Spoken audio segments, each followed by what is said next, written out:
Good evening, everyone. How are you? Great. Good. Welcome to the Diver Rescue and Accident Management class.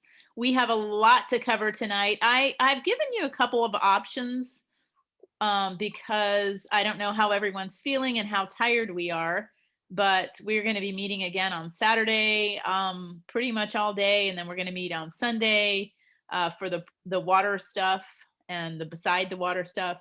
And so I will come back to the schedule later, but I did want to say that we have a couple of options tonight. The first option is we take the test live here, especially if we're doing well on time and everyone's feeling good at the end. And the second option is I email it to you and you bring it on Saturday morning and we go over it then. That would obviously make for a little bit longer of a day Saturday, but we'll already be together and, you know, it's not a huge deal. Does everyone have access to a printer? I don't, but I can print out until Saturday. Okay. Like I don't have immediately right now in my house. But you can get access to one, right? Yes. Okay, Mhm. good.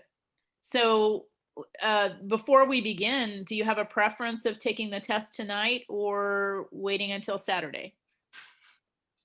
Or would you rather wait until later to decide? I'm okay to taking on Saturday if it's okay for everybody. All right, how's I'm fine everyone with else that. feel?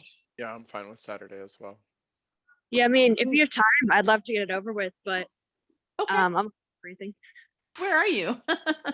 Me? I'm walking my dog right now. I'm sorry. It's okay. I'm just outside. I'm about to be inside. That's all right. Maureen, can you turn your camera on so we can see you? Yeah, sorry. That's all right. So, and then if you would go ahead and start the PowerPoint, you know, go ahead and get those slides ready. Maureen is going to be heading up the show tonight.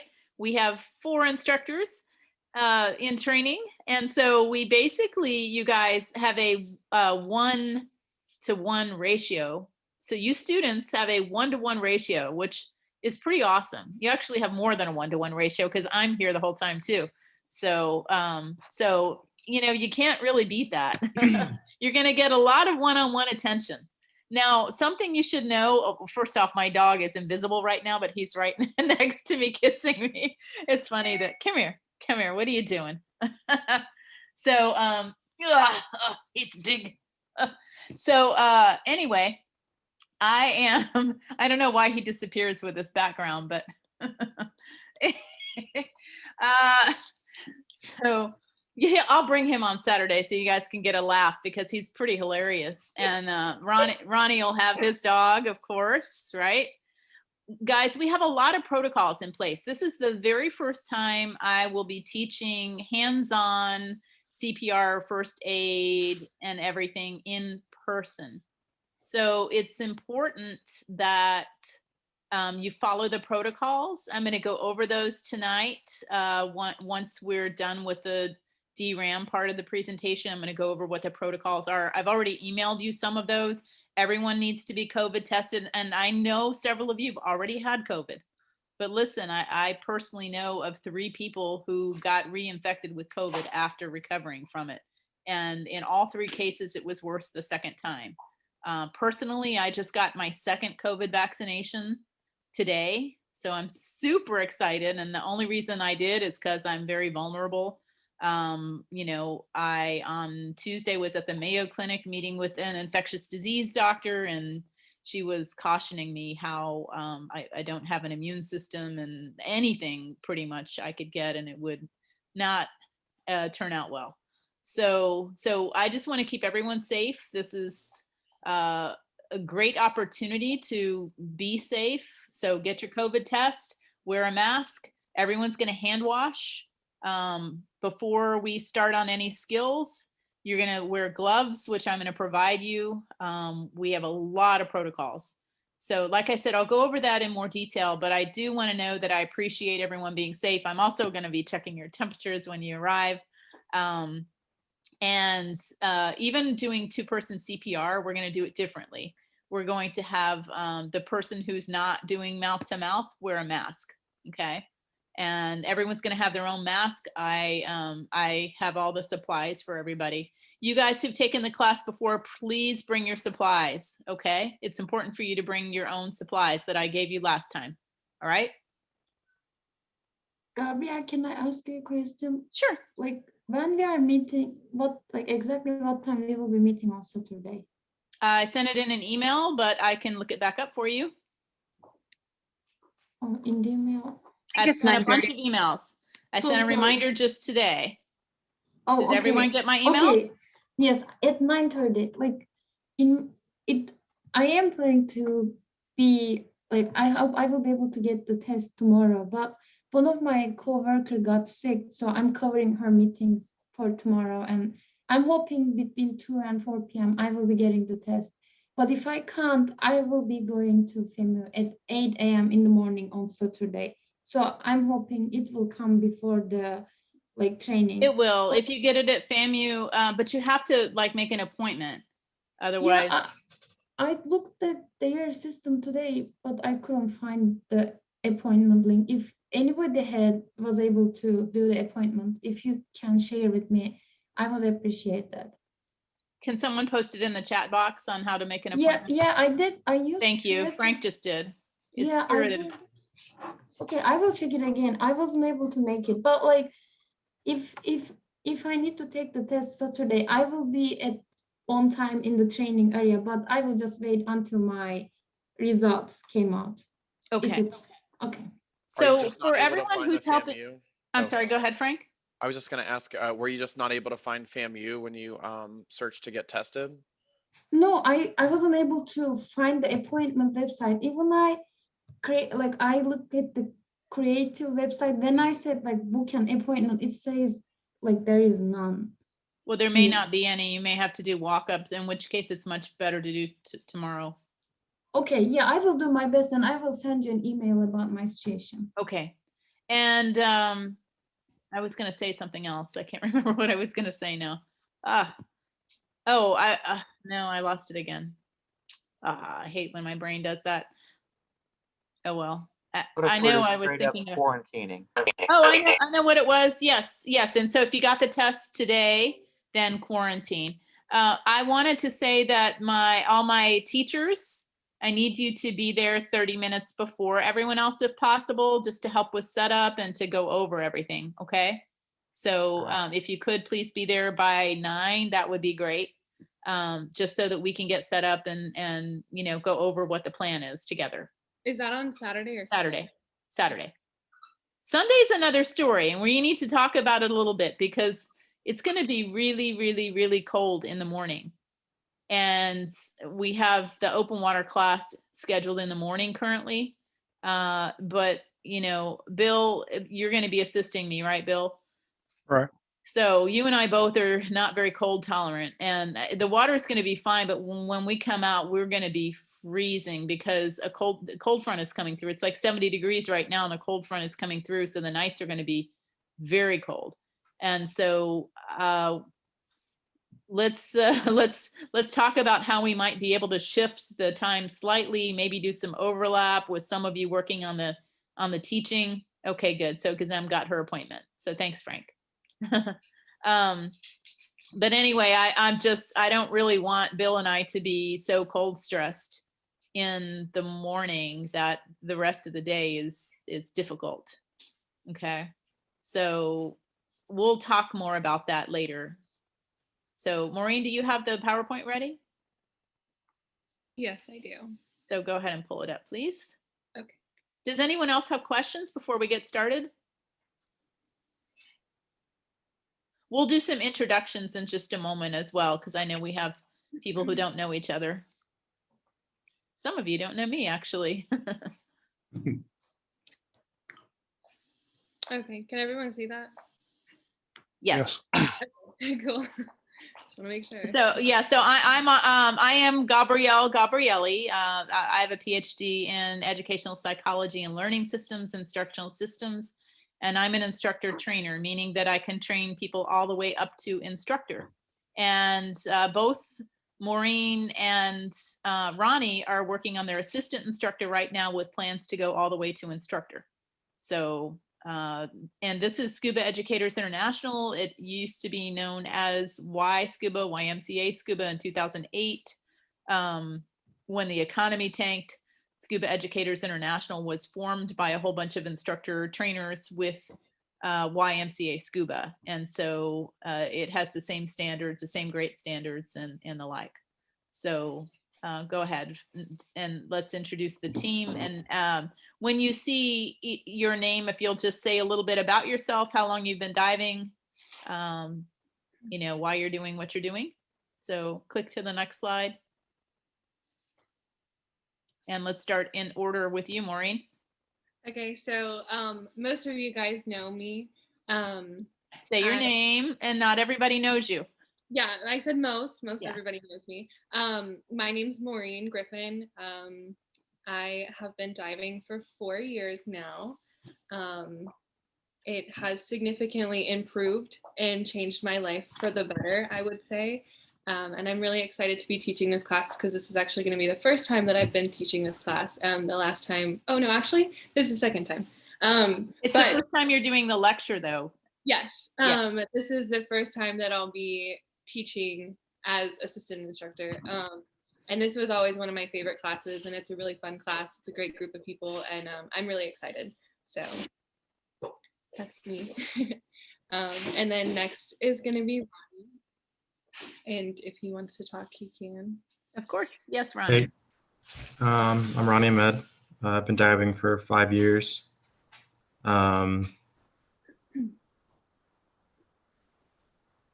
What do you love about Ronny?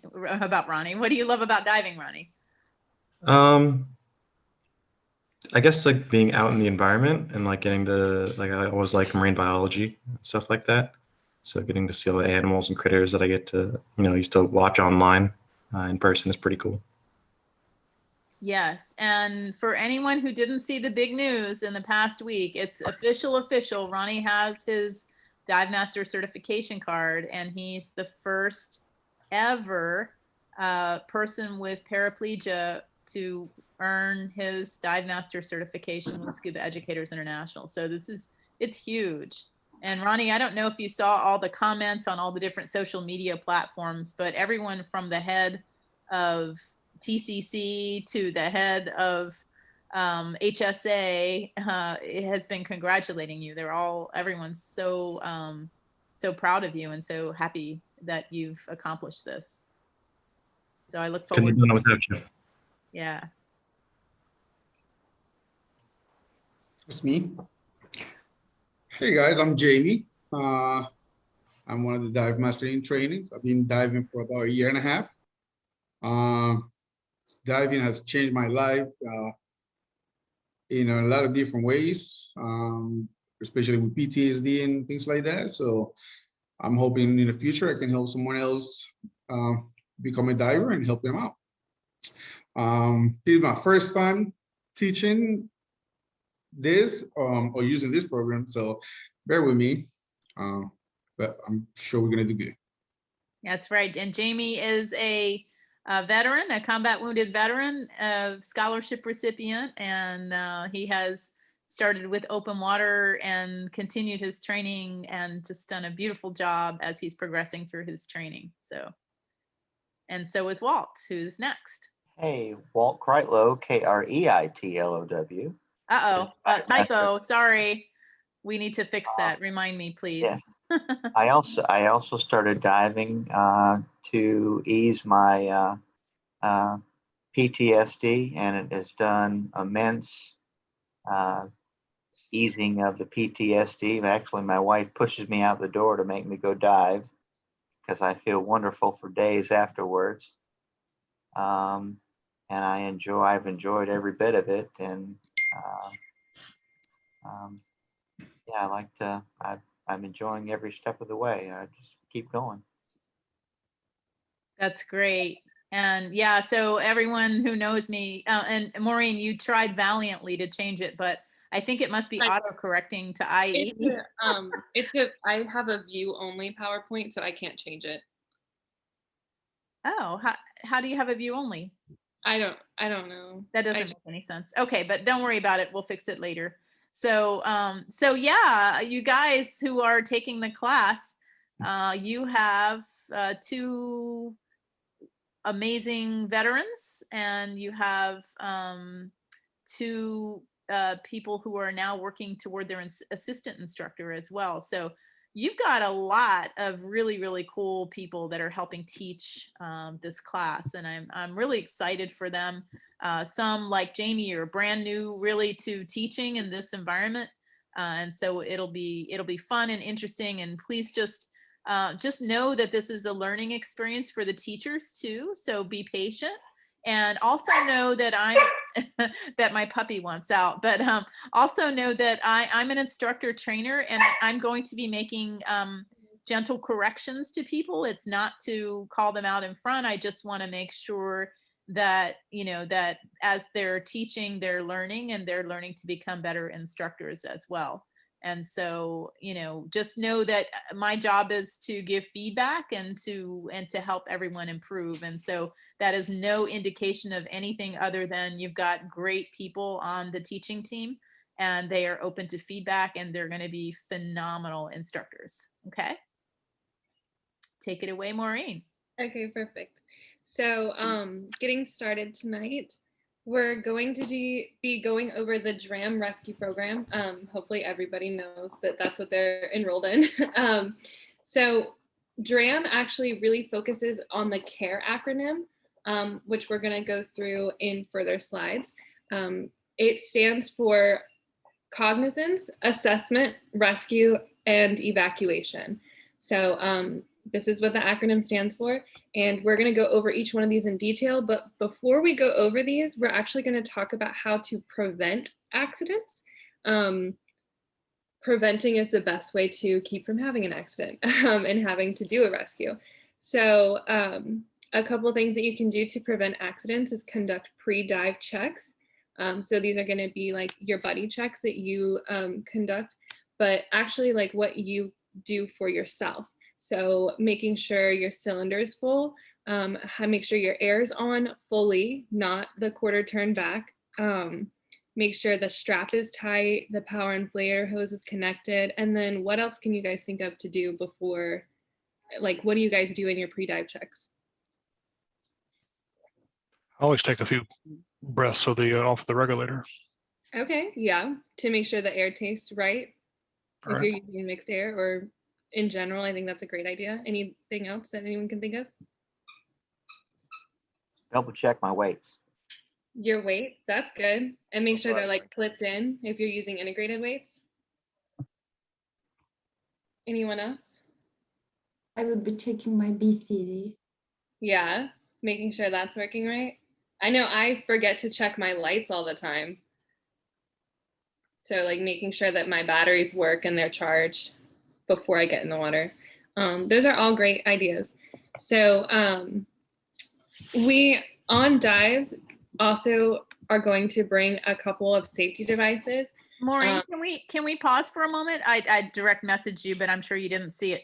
We need to go ahead and just stop sharing for a minute, and let's do student introductions too, so we know who we have on our who's on our in our class. Oh gosh. Just hit stop share. Where is that? On the bottom. I got it. No, it's at the top. Okay, sorry. That's all right. So yeah, let's just quickly have student introductions. So let's start with Bill. You're the furthest to the left there. So go ahead.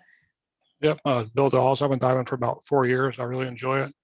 I'm a dive master in training, also taking the DRAM course to help complete that, and I look forward to that. Yeah, and Bill actually would have been done with his dive master by now, but he had back surgery last year when we were doing the DRAM class. So so this is huge. After this weekend, he'll be official as a dive master, right? That's right. Okay, Melissa, let's go with you next. I hear you.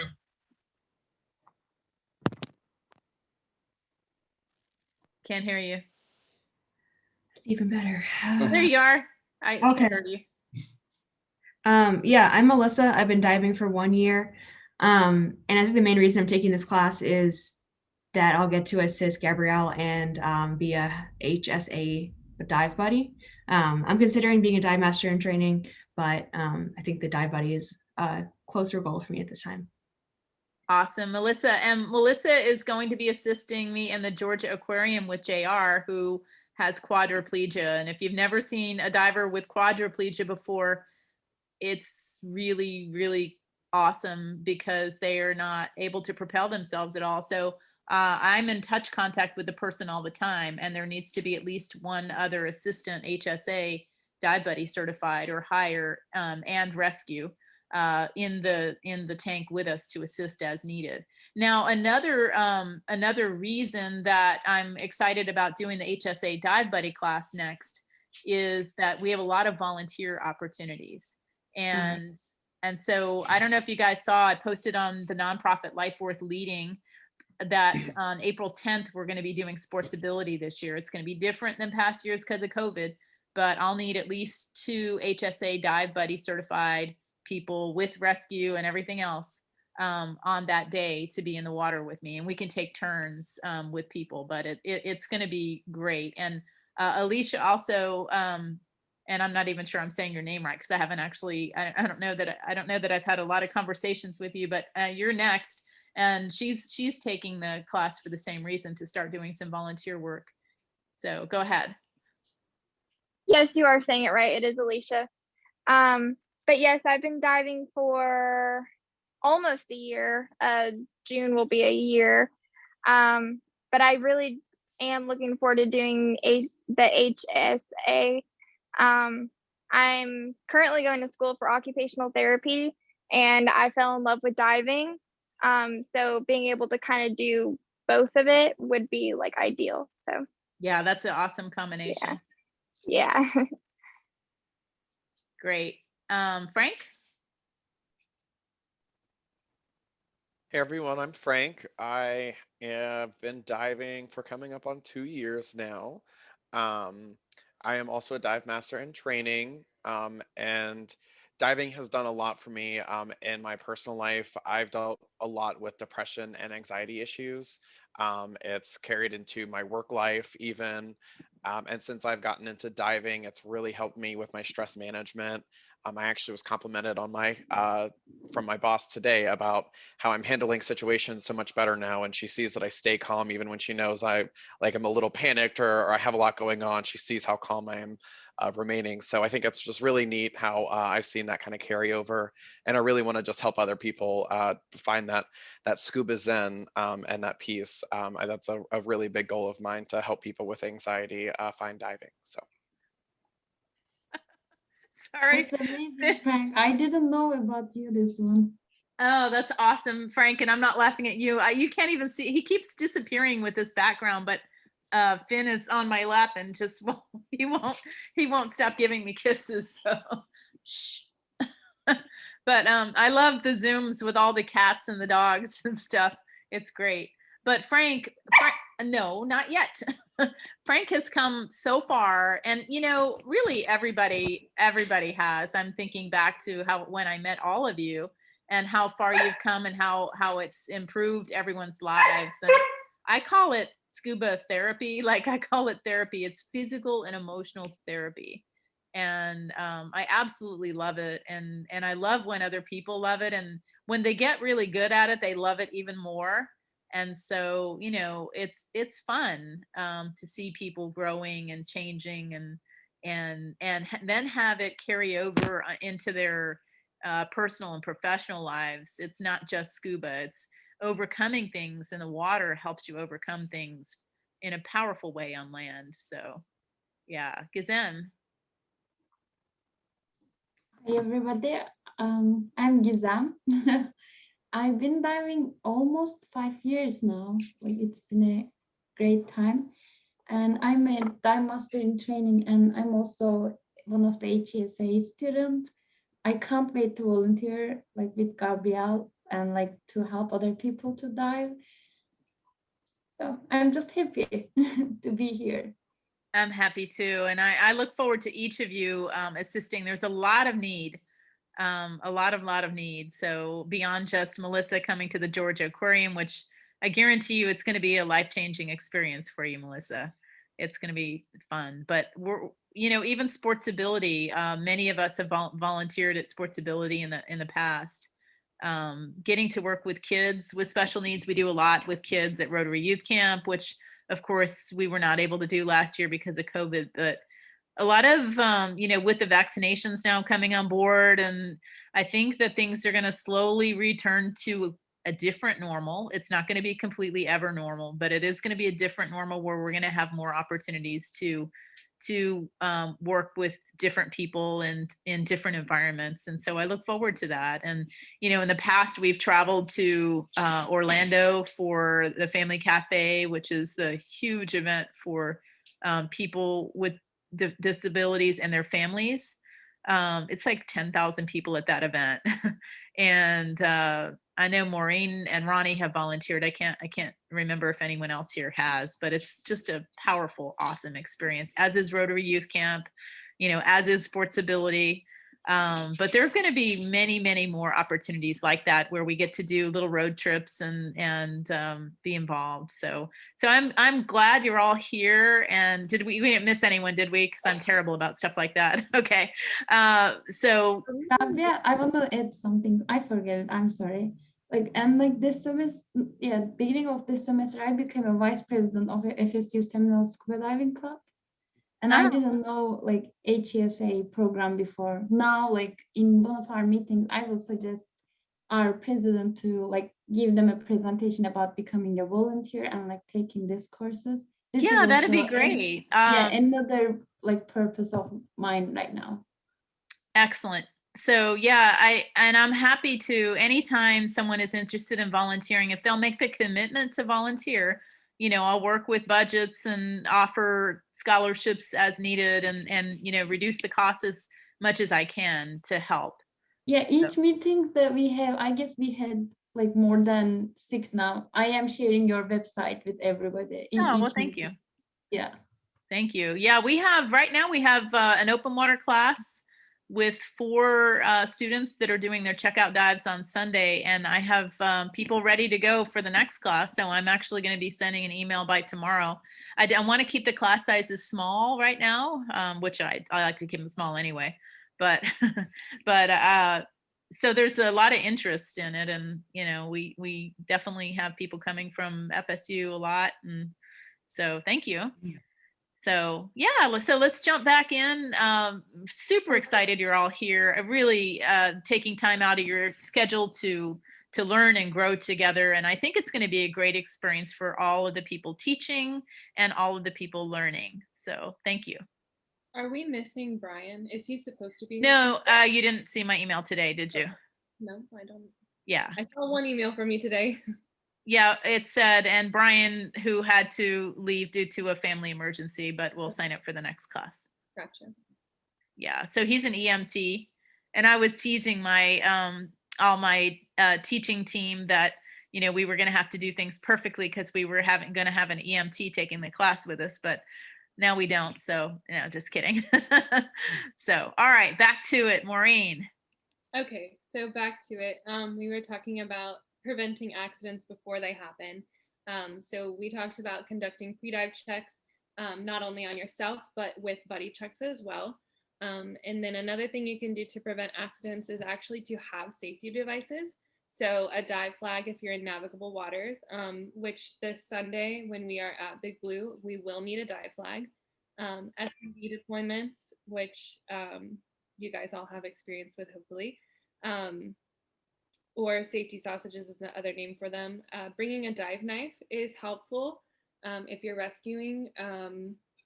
When I had to rescue someone that was stuck in their reel, I actually didn't have a dive knife on me, and it probably would have been a lot more helpful if I did.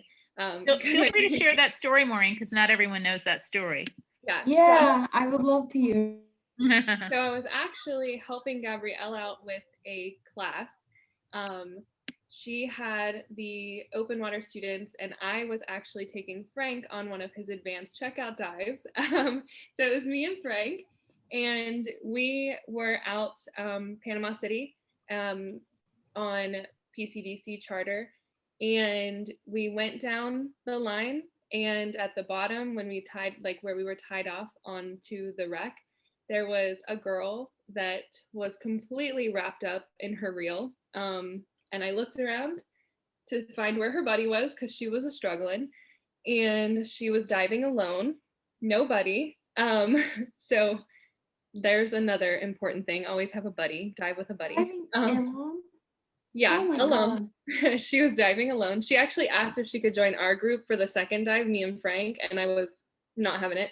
But so I look over and it's like wrapped all the way around her regulator and her cylinder, and it's caught in her mask and everything like that. So I'm trying to untangle her. And poor Frank was just hanging out on the line because it was like one of his first checkout dives as an advanced student. So he was a little bit nervous, and he's just sitting there watching the whole thing. And I ended up getting her untangled. And then I was trying to find her reel because it had fallen. The reel had gone down into the wreck, but it just ended up tangling all in her. So I was trying to find the actual reel so I could reel it back up. And I swam away for a second to go look for it, and I turned around and her legs were completely wrapped up. She couldn't move her legs. So I had to swim back and unwrap her legs. And then I like told her to get on the line because I was very frustrated at that point. So I told her to go get on the line, and then I ended up finding her reel and reeling it back up for her, and she got to keep that piece of gear, which was nice.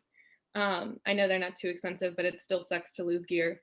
But yeah, so a knife would have been very helpful in that situation. I could have just cut her out instead of having to untangle her. And actually, they're a little more expensive than what you think. So a lot of times those reels are upwards of $50. So she probably was thankful that you untangled her rather than cut her line. And by the way, I saw all of this happening, and I was because I was with the open water students, and we came down the line after, and I saw Maureen's efforts, and I was really proud because this wasn't something she signed up for. It's just something that with her leadership skills, she knew she had to step in. And, you know, our divers are trained not to do that kind of stupid stuff, but we encounter people all the time, you know, who could quite frankly hurt themselves because of their lack of training or their lack of awareness. And so she was doing everything wrong. And it's funny because she actually had a dive knife on her and did not tell me and did not pull it out to save herself. Wow. So just get an idea of, like, you know, if you're in a stressed out situation, divers will panic. I know we've talked about that in open water classes and in advanced classes. People that need rescuing will panic. And this weekend we'll practice that a little bit. Like, we'll challenge you and make sure that you know that somebody might try and hurt you if you're trying to rescue them, or they might not be thinking clearly. But yes, so having a knife is important. Maureen, it's so crazy because, like, I wonder, is there any regulations for like these kind of people? Like, because she's not she's not have a permission to dive by herself like that. Well, now actually there is one certain agency that's known for giving certifications for anything and everything, and they have a solo diving certification. They do. Yes. They So do. So she could have been perfectly within her purview, but that it's just foolish. It's really, really foolish to not have a dive buddy. And sometimes people will sign up for charters and just hope to join in with the group or a buddy group. Like, people will join charters and find a buddy on the charter, but I have no idea why she was doing it. I was very frustrated, so I didn't really ask her why she was doing it. But she did ask to join me and Frank on the next dive. So did you allow her to? I did. I would have rather her been close to me instead of having to find her later. I was like, if you're gonna get stuck, then you might as well be next to me, so it's easier for me to help you. So I think we did end up letting her dive with us. And she was very appreciative too. After the dive, she talked to us for a while and was like, thank you for letting me dive with you guys. She was very nice. It was just a little frustrating. Yeah. But yes, so having a knife in certain safety situations can prevent accidents. Having a snorkel Snorkels are actually a form of personal protection if you have to give mouth to mouth. You can use that as a barrier. They also help if they can prevent drowning. If you have to be on the surface for a while, a snorkel is going to make it a lot easier to breathe so that you don't have to worry about necessarily keeping your head all the way above water. Having a whistle can help prevent accidents. You know, if something's going on, you can notify people a lot sooner. And then an EPIRB as well, which is going to be an emergency position indicating radio beacon. These are something that tunes into the frequency of the Coast Guard, and they're going to actually notify the Coast Guard and anybody else if there is an emergency. You can use that and it'll give them your exact location. And I have something similar to that under the what else. It's called a Nautilus Lifeline. And I can put any radio frequency, including the one for the boat. And in saltwater, I'll carry it on my BC, and you'll only see it if I need to, you know, pull the antenna out and make a call, which I have never needed to do in the States. But I did in the Maldives. So, yeah. Do you want to tell that story? Yeah, some of you may have heard it. The short version of the story is that I was on a trip with several really experienced divers, and we were maybe 6 to 8 people in our group, and we were following the dive master, and the dive master just took off on us, just left us in the dust, and we just looked at each other like, well, where did he go? I don't know. We're in the middle of the Indian Ocean, known for ripping currents, and they did go ahead and assign these Nautilus lifelines to everyone, and what happened ultimately led me to buy one because it was such a powerful thing. But before we got in the water for the first time, I was the only one. I think there were 6 of us. I was the only one of the 6 with a snorkel, and the others were teasing me about my snorkel. And I told them, look, I like my snorkel. If anything happened, I'd be able to, you know, to breathe at the surface. And they laughed, and, you know, it's just the nature of sometimes of diving with people who everyone thinks they know what they're doing. So we were diving, and the dive master took off, and we're just kind of looking at each other like, where do you go? I don't know. And so we're like, let's all stay together. So we all stay together, and we end up going over this wall into a canyon, an underwater canyon. And before you know it, we are in just ripping, insane current, the kind of current where if you turn your head, your mask would come off. And so we like shake our heads, you know, non-verbally communicating with each other. We're like, okay, let's go to the surface. And of course, we need to do our safety stop for 3 minutes. And so we did. We all agreed. We slowly made our way to 15 feet. We did our safety stop, and we surfaced. And when we came up, there was no boat anywhere, not anywhere. It was, you know, very, very far away because of the current. So we opened our Nautilus Lifeline and called the boat. And they said, it's going to be a while because our other group is still diving. And it ended up being, I don't remember if it was an hour and a half, 2 hours, but we were there a long time. And after about 10 minutes of that time, I was the only one that was comfortable because I had a snorkel at the surface, and other people there were waves, and they were swallowing salt water. Stop it. They were swallowing salt water, and I was fine. And, you know, the first person within a couple minutes of this was like, you know, I'm going to start carrying a snorkel now. And by the end of it, all of them were like, I'm carrying a snorkel. You know, even if I don't wear one, because it's not cool to wear one, I'm going to have one with me. And so I'm like, well, I'm just going to keep wearing mine. So 2 things that I had there that really helped me were, actually, we had 3. We all had SMBs. So we all deployed our SMBs because of the really big waves. So we all had our SMBs up, our safety sausages. I had my snorkel. Nobody could have hurt us with a whistle, even though we had them. And then we had our Nautilus Lifeline, which is like a really sophisticated EPIRB. It's more than just an EPIRB. It doesn't just have a beacon that goes to the Coast Guard. We were able to call the boat on their frequency and have them, you know, see our GPS coordinates and come get us. So yeah, so that's my story. And I'm telling you, safety devices really, really help. And I'll bring that Nautilus Lifeline on Saturday so you can see it. So Waiting 2 hours. Yeah, it was a long time. And it felt even longer, just bobbing at the surface in this really, you know, rough Indian Ocean. But I was so happy to have a snorkel. So those are obviously two things that help a lot. Having safety devices is super important. Can anyone think of any other safety devices that might be important in preventing accidents?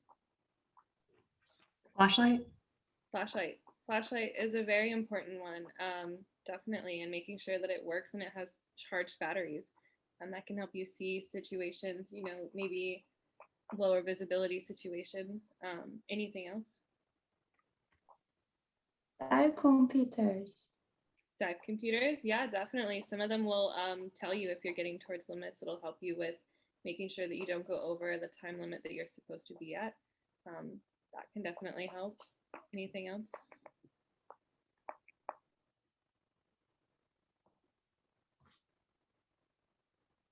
I mean, that's about it. I think that you guys came up with some good ones. Having safety devices is a really good idea. And then also, I know that Gabrielle always brings a backup of gear in case something were to happen. So having an extra BC, an extra regulator, anything like that can also help prevent accidents or be considered a safety device. Another thing you could have is a mirror. A lot of times, you know, part of a safety kit will include a mirror, so you can signal to a boat by reflecting the sun on the mirror. Or a noisemaker. I know Gabrielle used to have there you go. like a little honker. I think you. Yeah, kind of stopped. It stopped honking so well. So it was great though. But yeah, that is a good thing. Having one of those so that you can get people's attention if something were to happen. So another thing with preventing accidents is other safety factors. So like I said previously, not only doing your checks, but also checking your buddy. Having a dive buddy, super important. They can help you if there is an accident, or they can also help keep an eye on you to make sure that you're not getting yourself in a situation that would potentially be dangerous. For dive buddy checks, make sure that you're checking everything, including their weights. Are their weights clipped in correctly? Are they secured? Are they wearing too much weight? I mean, don't like get in their business, but get in their business if you need to. Like if you think that they're wearing 15 pounds, be like, hey, is that what you think you need? Or maybe just talk to them about it. But being aware of those things can help prevent accidents. And talking about your dive plans. So, you know, talking about what you guys are going to do. Obviously, there's no way really to verbally communicate underwater. So trying to get on the same page before you descend is super important as well, and can prevent accidents and miscommunications underwater. Can anybody think of anything else?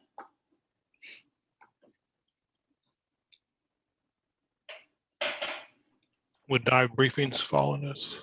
Yeah, dive briefings would be important if you don't know anything, or if you have any questions about things. That is definitely important. And then also in dive briefings, we go over hand signals. So that's super important as well, making sure that you're on the same page with your buddy, because most of the hand signals that we teach are universal, but there's some that aren't. So let's say, you know, you were looking for the boat and you wanted to ask your dive buddy, where's the boat? Do you guys know what that would be? Would you just kind of look at them and be like, like look up, hold your hands out? So the universal sign for boat is actually both hands up. I believe. No, together, both hands up, palm up. So it would be kind of like, where's the boat? The boat, because it looks like the bottom of a boat. But those are things that not everybody is, you know, aware of. So communicating with your dive buddy on the surface and coming up with a way to communicate would be also a way to prevent accidents and miscommunications. Anybody want to add anything else before we move on? Okay, perfect. So we're going to go over a couple emergency signs and signals. So during the daytime, waving your arms over your head, that's going to draw attention. That's going to say that you have an emergency. Make the signs as you do them, please. On the water, you're like, oh, you know, you're freaking out. If you are unresponsive, or if your dive buddy is unresponsive, out of air signal, so straight across, obvious signs of a struggle. If they're like wide-eyed, they're kind of like pulling at stuff. Maybe they're pulling on their BC or they're trying to get it off, kind of like that. The mask on the forehead at the surface. I know we all got yelled at in our open water class for having our mask on our forehead or somewhere else that it shouldn't have been. The rocking of the hand. I'm not really sure about that one, but yeah, you are. It's the hand. Oh, gotcha. Yeah, so like the uneasy, that's kind of a sign or signal. And then during the nighttime or low visibility situations, it could be rapid flashlight movement, so moving it back and forth like this, or mask on the forehead at surface again. So these are all going to be things that can indicate that there's an emergency or a situation that needs attention. So talking a little bit more about preventing accidents. So dive flags are actually going to help prevent quite a bit of boating accidents. Vessels and divers should stay 300 feet within the flag in open water, and that goes the same for boats. So boats need to stay 300 feet away from their dive flag, and that's just like a universal law, or 100 feet in rivers, inlets, and channels. So in Big Blue, it would be 100 feet. And then always, if you're traveling, check local laws, because it could be different depending on the area. If it's like a closer knit area, they might have different rules. And then also the Florida dive flag laws changed in 2014. So keep an eye on them, maybe check them every time you're going somewhere, just in case they do change. Because and Maureen, I'm sorry, you may not know about this. You may not know about what happened with the change in law. That picture is one of my clients at the time developed this flag that, as you can see, it's a block and it could be seen in every direction rather than just a flag. And so there was actually legislation passed to allow these different kinds of flags that had greater visibility. That being said, the guy who started this company didn't do a good job managing it, and it kind of went away. But the laws are the same, saying that there can be different kinds of flags other than just the flat flag. So anyway, just something to be aware of, that you may not just see a flat flag, although the biggest supplier of it unfortunately decided to stop making them. So yes, so like we said, making sure you check local laws and making sure that you're aware of the type of flags or anything that you might be seeing. So this is from Divers Alert Network. This is from Divers Alert Network, and it just kind of shows you the safety cone. So confined water is going to be 100 feet radius, and then aim to surface within 150 feet, and then open water is going to be 300 feet. So this is just kind of a visual of how far you should be away from your dive flag. And then I believe I'm going to pass it on. That's me. Jamie, yes. And then I'll stop sharing so Jamie can share and okay. Slides.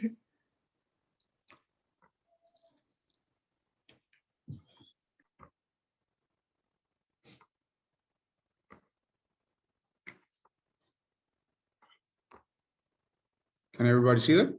Oh, damn. Hold on. yeah, you just have to go to the correct slide. Yeah. Worst case scenario, just hit the right arrow for about 14 times and you'll get there. Okay.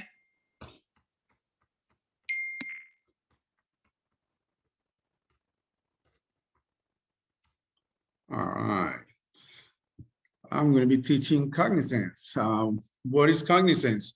It's the ability of an individual to detect signs in a diver or a diving situation that identify or predict the possibility of a diving accident. What are cognizance? Illness or injury, feeling sick, your ears bothering, equipment problems. If you're not comfortable with your equipment, you can probably start getting nervous. Skill errors, putting your regulator maybe the wrong way. Now hooking up your hose to the BC. All these are kind of signs of you know, something can happen if you don't pay attention. Ineptness. Anybody know the definition of ineptness? You guys hear me? Oh, Frank. okay. Yeah, sorry, I was taking notes. Ineptness, like not knowing how to do something. Yeah, you know, vocalization, maybe talking too much, like when people is nervous and maybe they start talking a lot, you know, maybe that's a sign that they can maybe having an issue with the dive, or they're going to have an issue. Perceptual narrowing. If you're underwater and you get in trouble, perceptual narrowing is like having a tunnel vision. You get focused on one thing and you lose sight of everything else, which can bring you to have more problems because you're not having a situational awareness. So you always got to be, if something happened, try to stay calm and assess the situation. Hesitation, that's one of them too.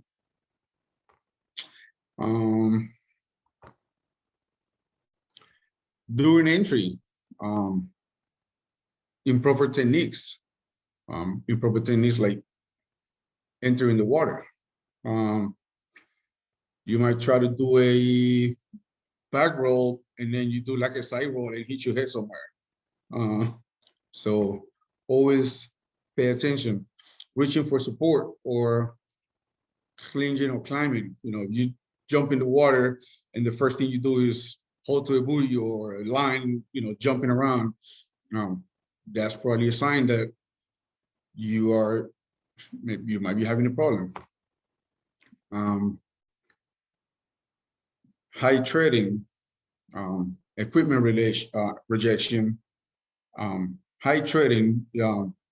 I don't know if you ever seen this, but you get to the surface and you're moving around and you keep sinking. Probably you haven't put air in your BC. So you getting desperate because you're still sinking. And then the next thing you do is take your mask off because you were stressed out and loss of strength. Well, you're fighting the water. You're going to lose. You're going to get tired. But you know, poop aerial BC is going to bring you back up.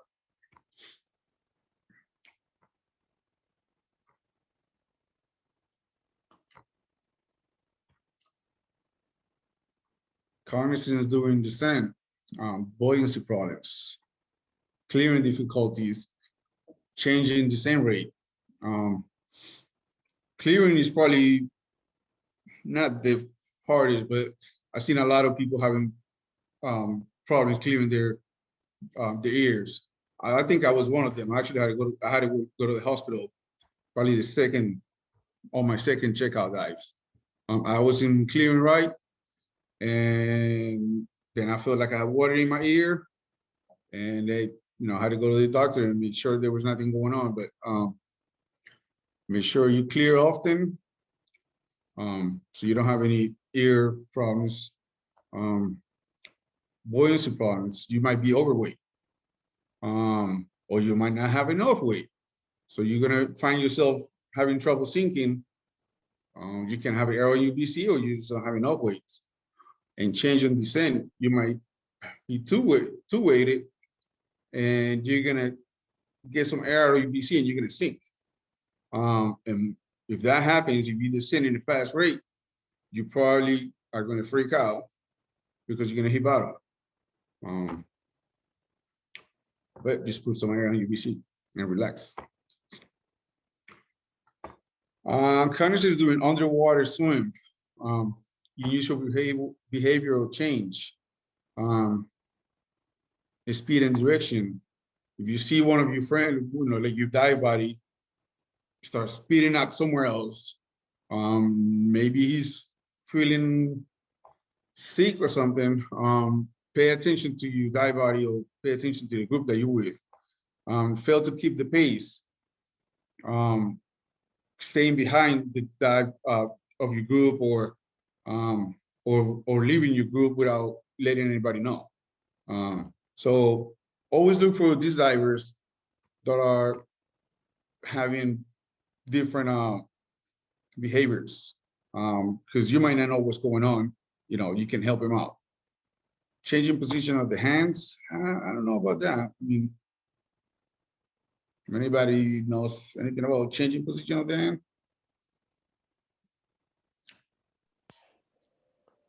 No. I would just think kind of like a same thing with like the reaching, you know, you're supposed to dive with your hands kind of held. I'm sure stressed out. Moving around, Yeah, trying to are grab gonna try and like somebody. reach for stuff. That's my guess. Suddenly bicycling and feeling movement, you know, same thing, you know, grabbing somebody or start swimming fast, you know, bicycling your fins. You know, that, like I say, that diver might be in distress. That's when you move in and try to see what's going on. Inattention, you know, I think we've seen a few divers that you've seen them wandering around, not paying attention to what they're doing, hitting the bottom, messing up the water, the visibility. Like I said, they can be having a bad day as well. Or diving alone. You might encounter a diver alone. He might be lost. You know, he might have lost his dive body or his group. I personally never seen one. But I guess if you find a diver alone, you take care of him, take it with you, and then take it back to your boat or to shore.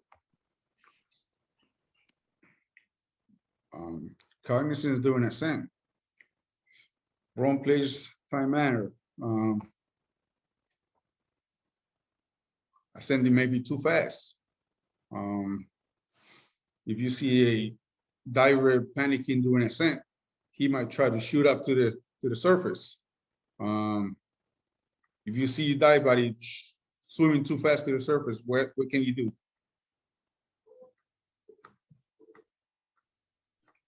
Grab their fin, try to stop them, get their attention at least. Yeah, at least. You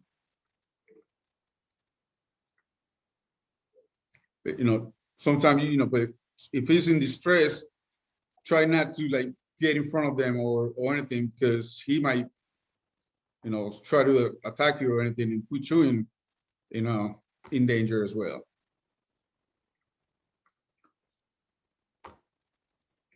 Connex is doing egress. Goes back to high trading.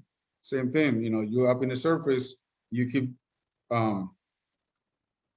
going underwater while you're trying to stay afloat, just because you don't have enough air in your PC. And this can bring you to start moving faster, getting tired, clinging to anything, your bodies or to the boat, to the propeller, tumbling in soft water or rough water, throwing your mask and fins. I don't think I've seen one, but I done it one time. I didn't throw the mask, but I took it off and then I realized and I put it back on before I got yelled at. So I don't think anybody's seen it. But was it before you got yelled at by me? Yeah, before, because I know you got eyes everywhere. So like I took it off and I was like, oh, and then I was like, oh, let me put it back on. So then I kind of like stop and like calm down and see what I was doing wrong and, you know, and corrected the mistake. I didn't let it, you know, become a problem. Arm signals, you know, same as before, you know, if you see someone waving their arms, they might need help. So let someone else know, or help them out. And that was my class for today, guys. Thank you very much. My name was Jamie. Jamie did a great job. Give him a round of applause for the first time teaching this. Right on, Jamie. You did great. I know, right? New water. Jamie did great. So I'm actually going to take over the assessment part of this. So Jaime, if you want to stop sharing, I'll share my screen so you don't have to worry about it anymore.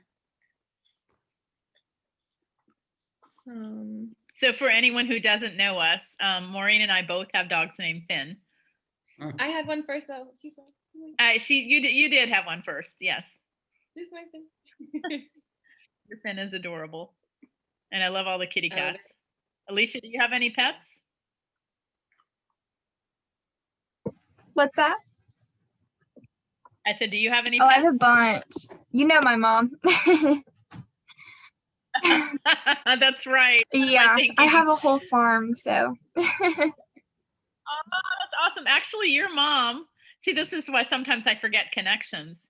Alicia's mother works at Los Robles Animal Hospital, where Ronny takes his service dog and where I take all my animals. So she was one of the very first ones to meet my Finn, who at the time was named Bobby, when he was teeny tiny little thing with his 9 siblings and a mama. So your mother is a saint. She's awesome. But you know that. I did not know that. Well, I mean, I know that she's awesome, but I didn't know that. Yeah, she's actually helped me save a lot of animals, including I had 2 Persian rescues that were just a horrible mess. This was just about 2 months ago, Persian kitty cats.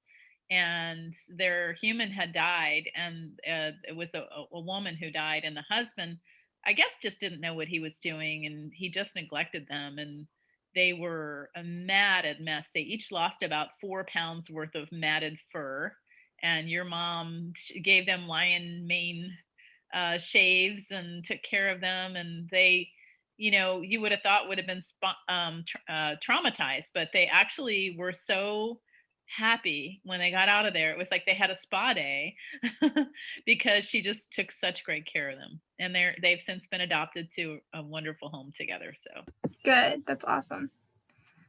Well, yeah, if you guys have any animals, my mom's the person for that. So your mom is training. How cool to grow up with all those animals. You have horses and all kinds of stuff. Yeah, we have everything. I mean, we rescue horses. We have dogs. We have cats. We have a pig. We have a bunch of goats. We have donkeys. Oh, I love donkeys. Chickens, and goats. Ducks. We have everything. So. You're getting some reactions there, including from Gizem. Yes, I'm going to do a little heart too. Nice.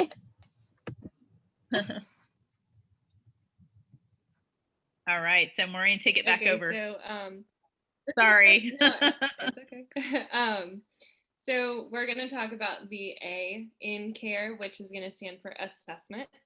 So the definition of assessment is going to be the continuous evaluation of all the variable factors that can have an effect on a life-saving situation. So this is kind of more of like evaluating, making sure you're aware of like what's going on. So a couple things with assessment that we're going to talk about is, so things that you should be assessing. The diver's condition is super important. So are they at the surface or are they underwater? Are they conscious or unconscious? Are they breathing or not breathing, active or passive?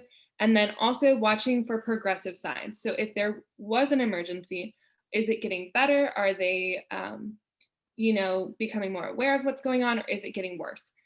These are all things that are going to be important, and they also determine the way that the rescue is going to unfold. The way that you would rescue a conscious diver is obviously completely different than the way that you would rescue an unconscious diver.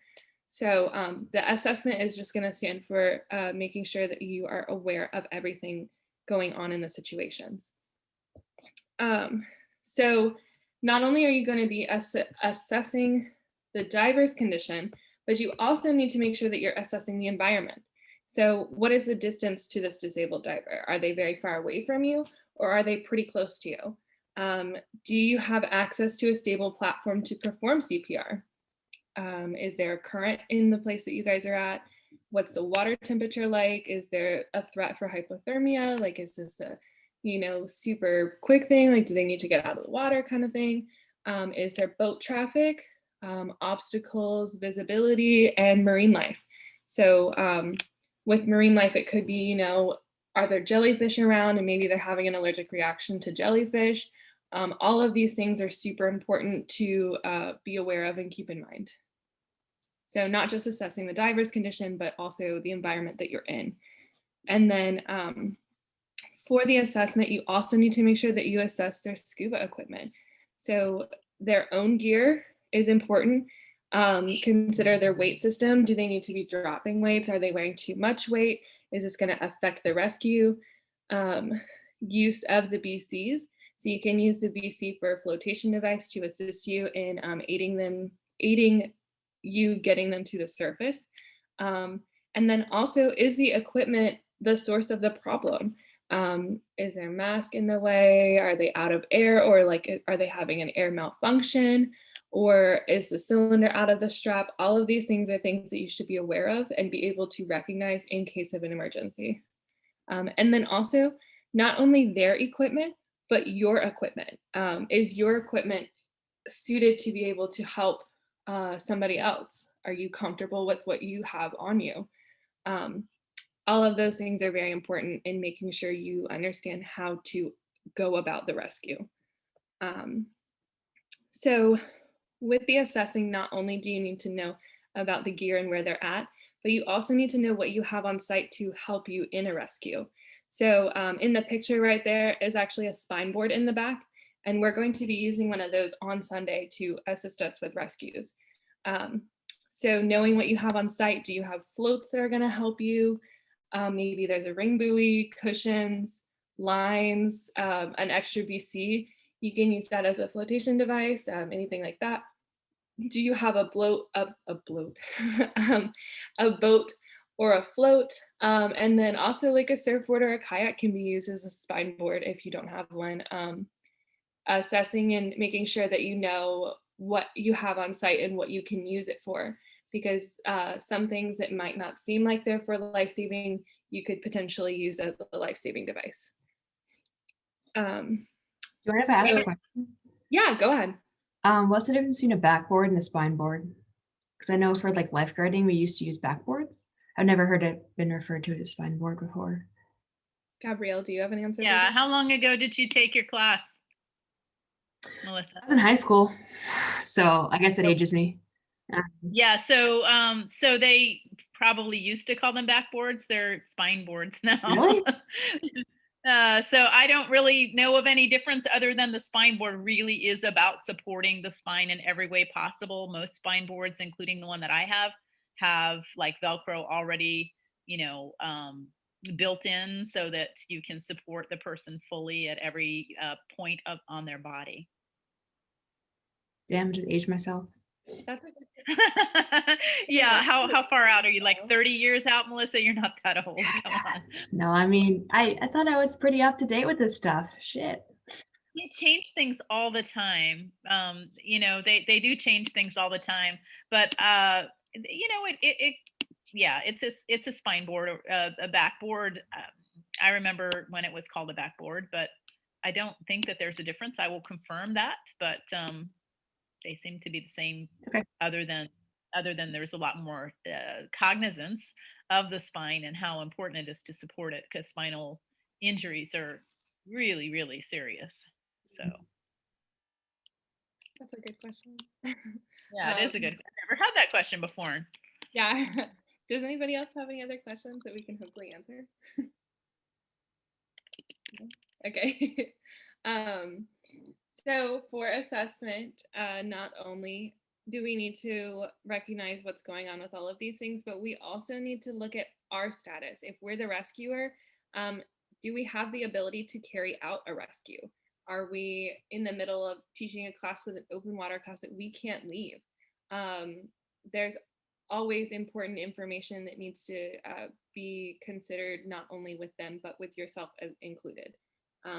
Do you have the skills to carry out the rescue that's necessary? Is this something that you feel comfortable doing and that you think that you can carry out?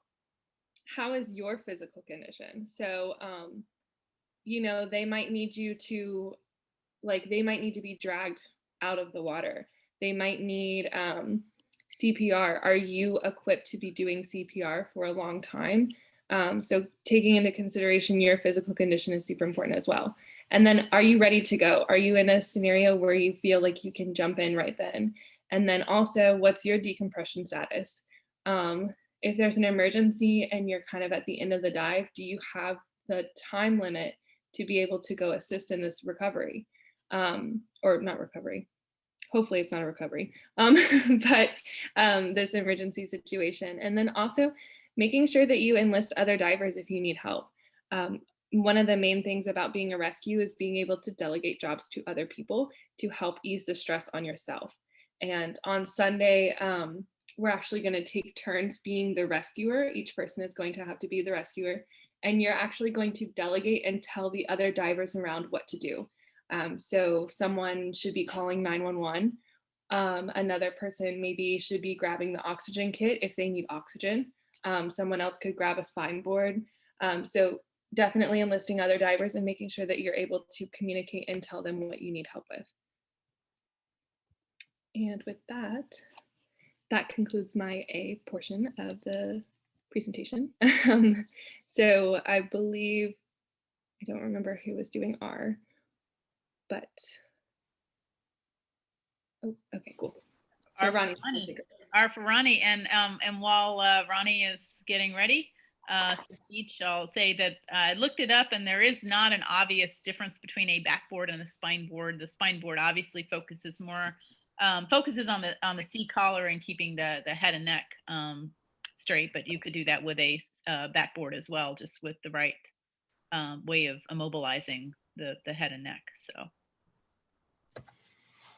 Okay, so this is a little bit of a doozy, but the definition of rescue: the implementation of actions necessary to remove the disabled diver from harm, including the approach, the contact, and the handling of the diver, the towing, the deep water rescue breathing, and the egress from the water. And there's a couple different situations for each of those.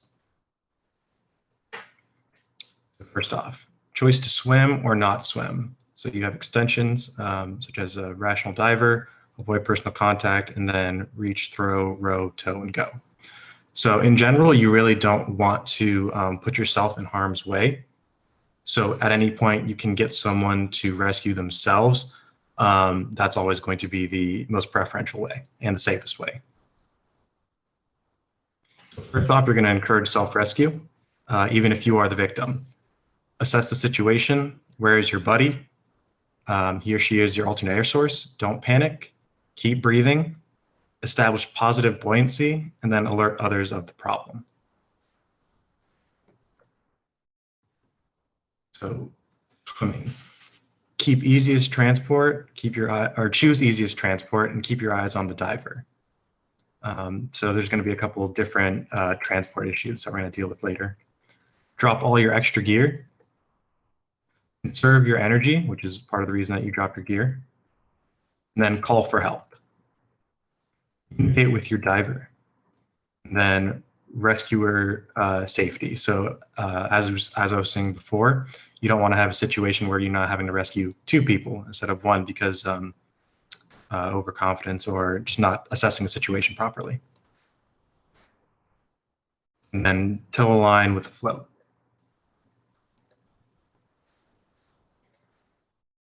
So surface conscious diver. Prior to contact, you want to pause, assess or reassess, short rest, just so that you can, get your bearings, and then consider buoyancy, and most importantly, communicate. Like you said, the first thing you want to do in almost all these situations is communicate with the person you're trying to help, whether that's verbally, physically, with signs or gestures, because some of these occur underwater where you can't communicate like that verbally. So like I said, drop your weights and inflate your BC to establish positive buoyancy. And dropping your weights is usually like a last resort kind of thing. So contact and handling. First rule, diver positively buoyant. You want to have your victim positively buoyant before yourself. So then you have your underwater approach, which you can actually do from 3 different directions. You have the front underwater, side underwater, and then back underwater. The front is beneficial for getting off weight systems or inflating a BC, but inflating the BC isn't too difficult depending on which side you're on, depending on the power inflator hose. Here you have a diver establishing a victim's positive buoyancy. And then target of opportunity. These people are going to be panicked and flailing a lot of times, especially at the point where you couldn't get them to self-rescue. So at which point you want to assess the situation and make sure you're not going to get kicked or kneed or elbowed or anything like that, or take a tank to the head. Like we said, you don't want a second victim. All right, so this is one of the important charts that we have. This is for a surface conscious diver. So you've observed a distressed diver and determined the distance.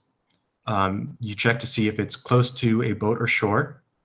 First thing you want to do if it's close is command to self-rescue. If they respond and can self-rescue, you can then either follow up with them, obviously, check to see what happened, and if they're okay, you can continue to dive. But otherwise, you want to alert others for assistance, get within 20 feet of the diver, command to self-rescue. And then again, if the diver still doesn't respond, you will submerge, approach the victim, side or back, surface beside or behind, making them buoyant, and communicate and calm the victim. And then finally, tow the victim to the nearest surface support, so either the boat or shore.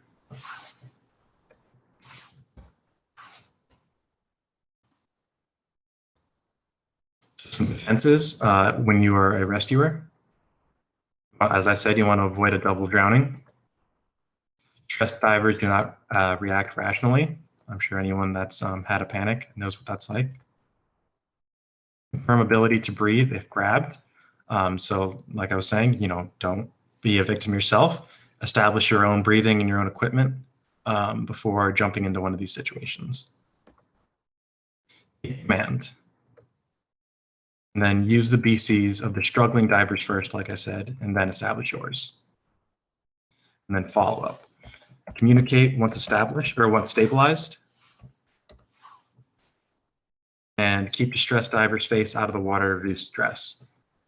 Communication is always going to be a big point of these, of the education, and also just working with other people, because especially in those high stress environments, proper and easy to follow communication is really important. Okay, to rescue, got buoyancy, maintaining an airway, watching for changes, initiating a tow, and calling for help. This is for a surface unconscious diver.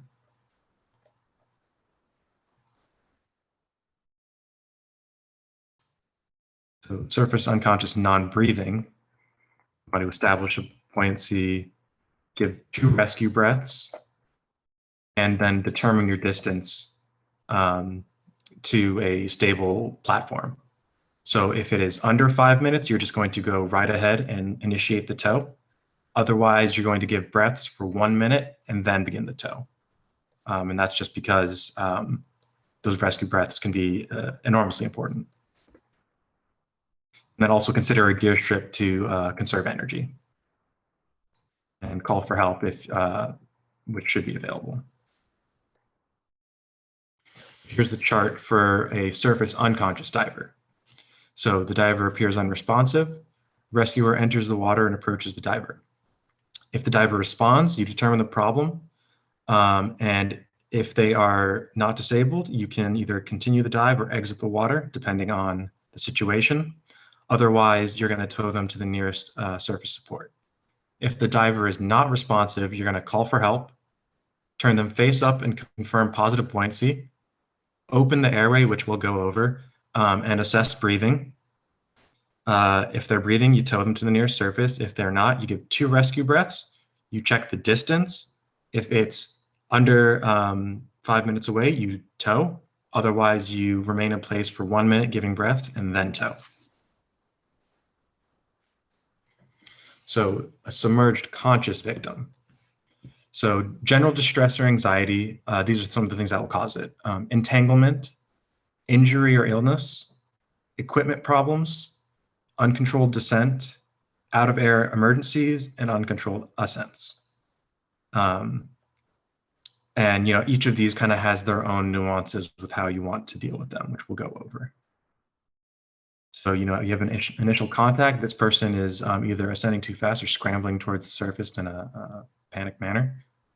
So they're establishing contact in 2 spots here to help keep this person down and from injuring themselves.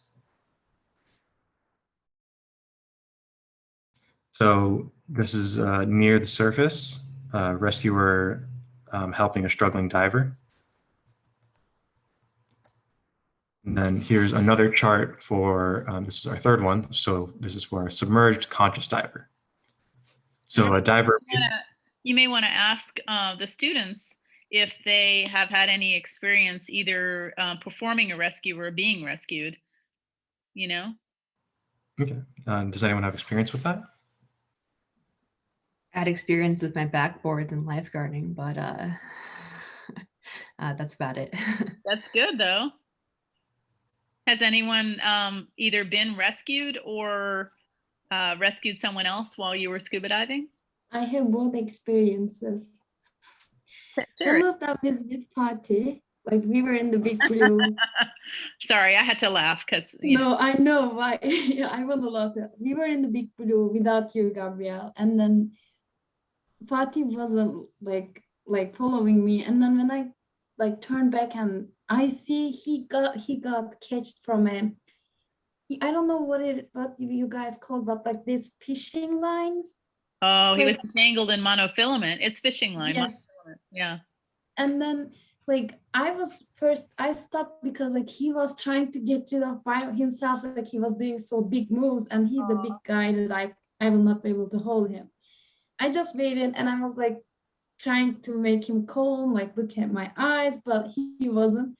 And then finally he get the point, he stopped. And then I helped him to because you waited for him to stop panicking. Yeah, I waited. And then now he's still blaming me. I didn't help him immediately. You know what? You made the right call. Here's the thing. Ronny already said it, but when people are panicked, I think Maureen said it too, but when people are panicked, they will hurt you. And if you had gone in right away when he was panicked, he may not have, helped you. He may have actually hurt you and made you, become part of the problem. So you were. And I got rescued in Turkey. It was it was in my rescue diving course. Like my dive master wasn't the perfect guide, and he took me. We were in the dive together, both of us. I was feeling something odd, but I was feeling I am a little bit drunk or something. I was seeing things differently, but it never happened my previous dives. And then he come to me and he showed his dive computer. We were in the 39 meters. Oh my God. Which I'm not allowed to be there. And it was cold, there were nothing. And then I don't know, I just felt like I wanted to remove my BCD. So you had nitrogen narcosis. Yeah, I was like in that time I didn't know. Now I know. I was I started to unclick. I was just trying to remove it because I felt like he will leave me alone in there, and there is nobody. I will not be able to find my way. The way I thinking changed.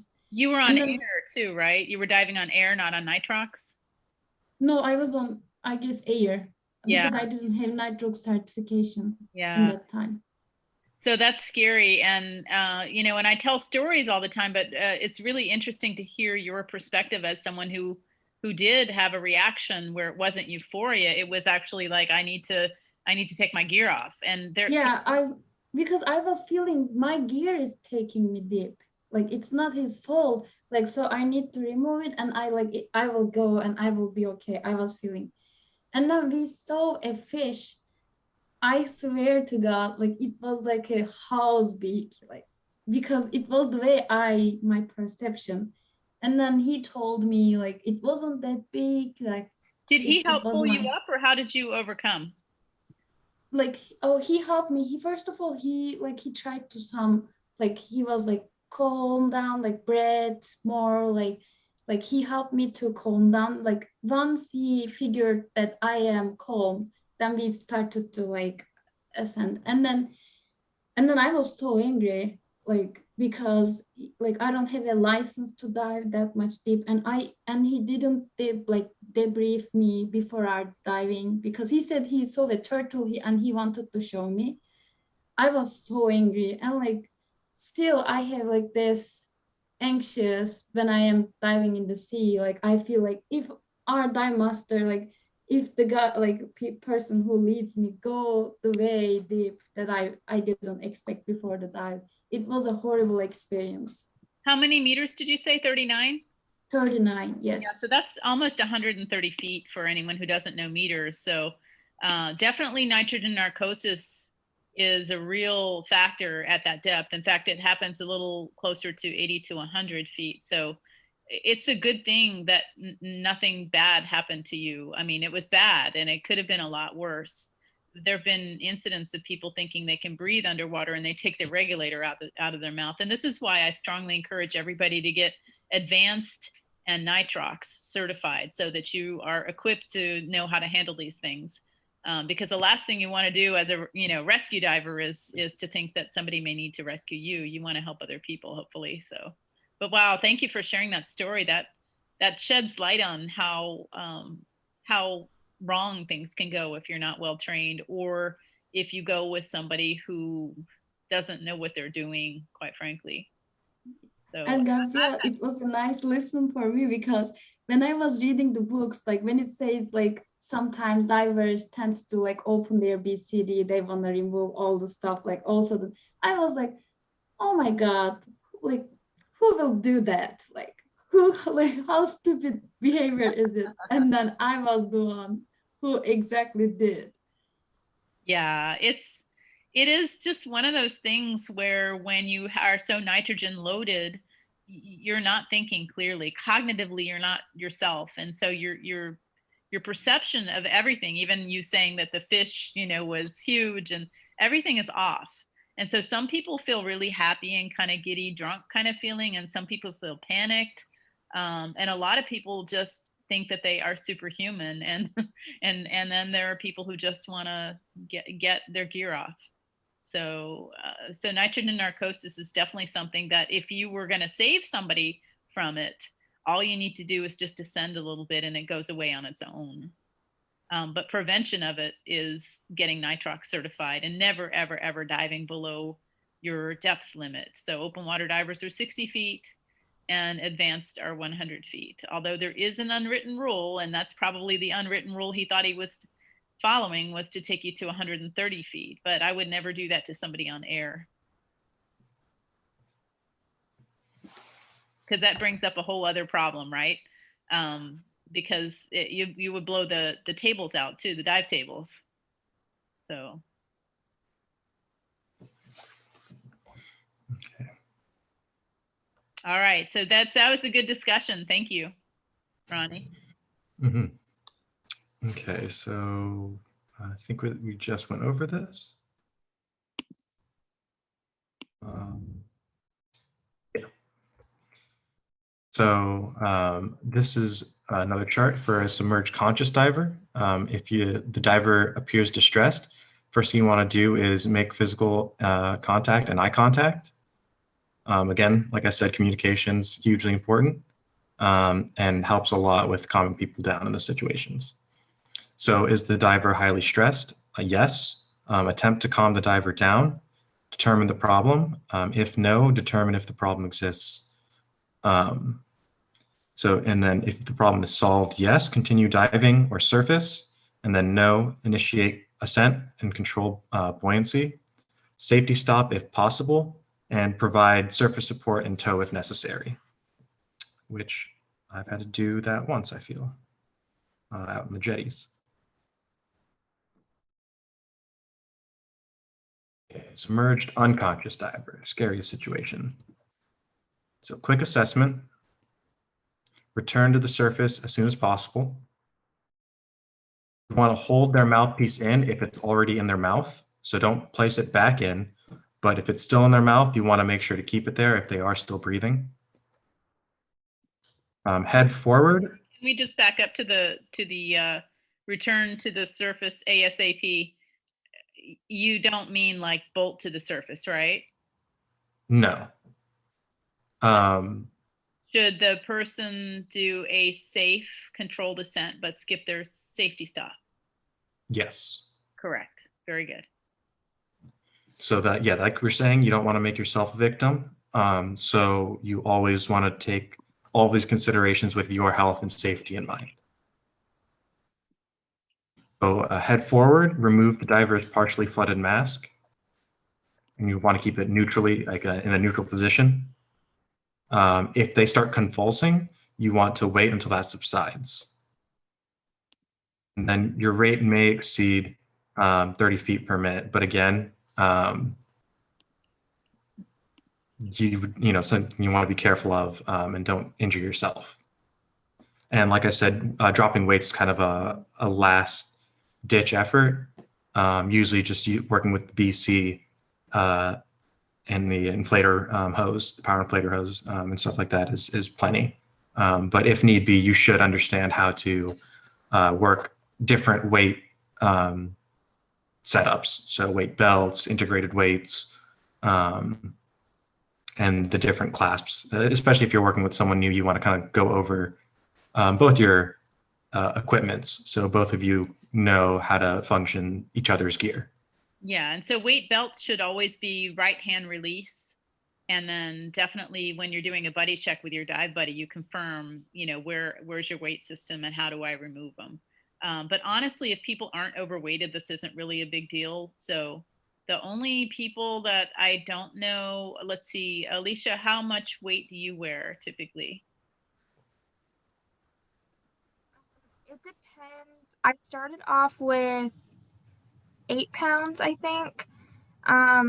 Now I might be, I'm trying to remember. It's been a minute since I've dove. I think I'm at 12 now because of I got a new wetsuit and it's like messing up with my buoyancy. So I think I have 12 pounds, but I could be wrong. Yeah, so Gizem just typed in the chat box, she was always overweighted before she met me. So so a lot of people who are certified with other instructors besides me come in overweighted, and I'm telling you that you don't look like you weigh 300 pounds, but if you do, maybe you need that much weight. But I can tell you that that nobody on this call wears that much weight, and most of us are bigger than you. And so I would encourage you, the next step would be advanced, and we'll work on your weight and your buoyancy, because when you're overweighted, you use air a lot faster. You put yourself at risk in many ways if there is an issue, but also it's exhausting to carry that much extra weight on deck, walking with it, lugging gear. Everything is harder when you're overweighted.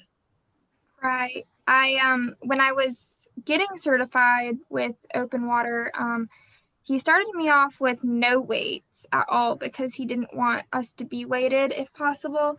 And of course I needed some, but I'm just I'm really light, I guess. So I just keep floating to the top. So I have to have weight to keep me down. No. It's not about that.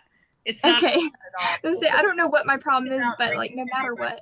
Trust me, we will work on it. Okay, good. I'm having that problem. Gizem said she was using 12 pounds. How much are you using now?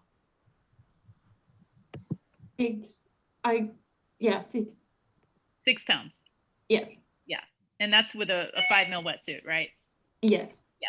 So she halved her weight.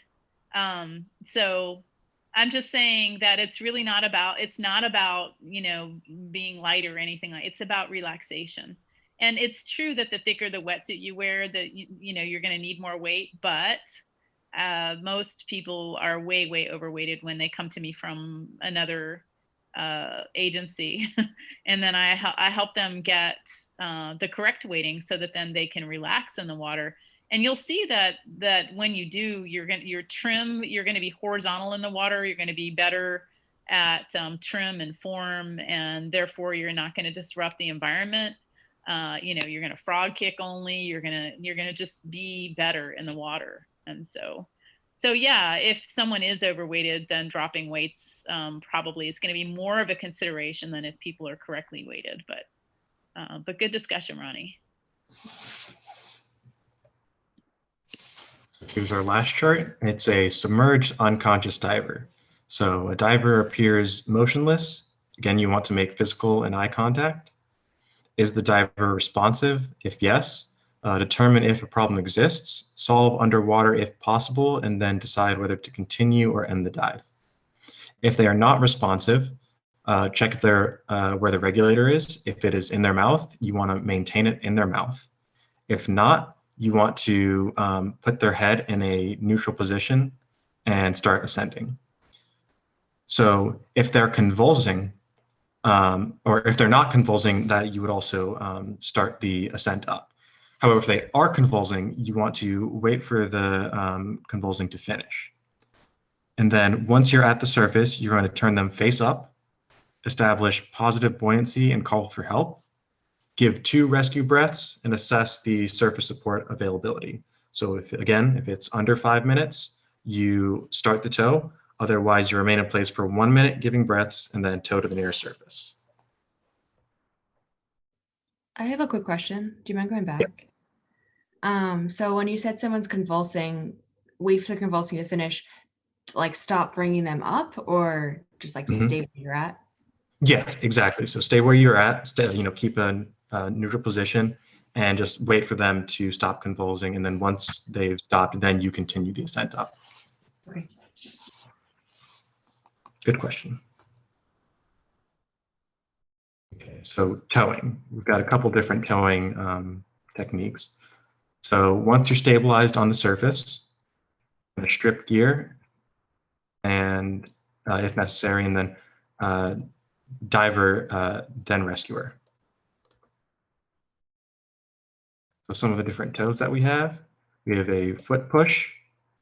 You can see right here. So you've got the fins on your shoulders, and you can see that the person's kind of holding them locked out and pushing them forward through the water. And you've got the spread angle, or slang term for it is a tank tow.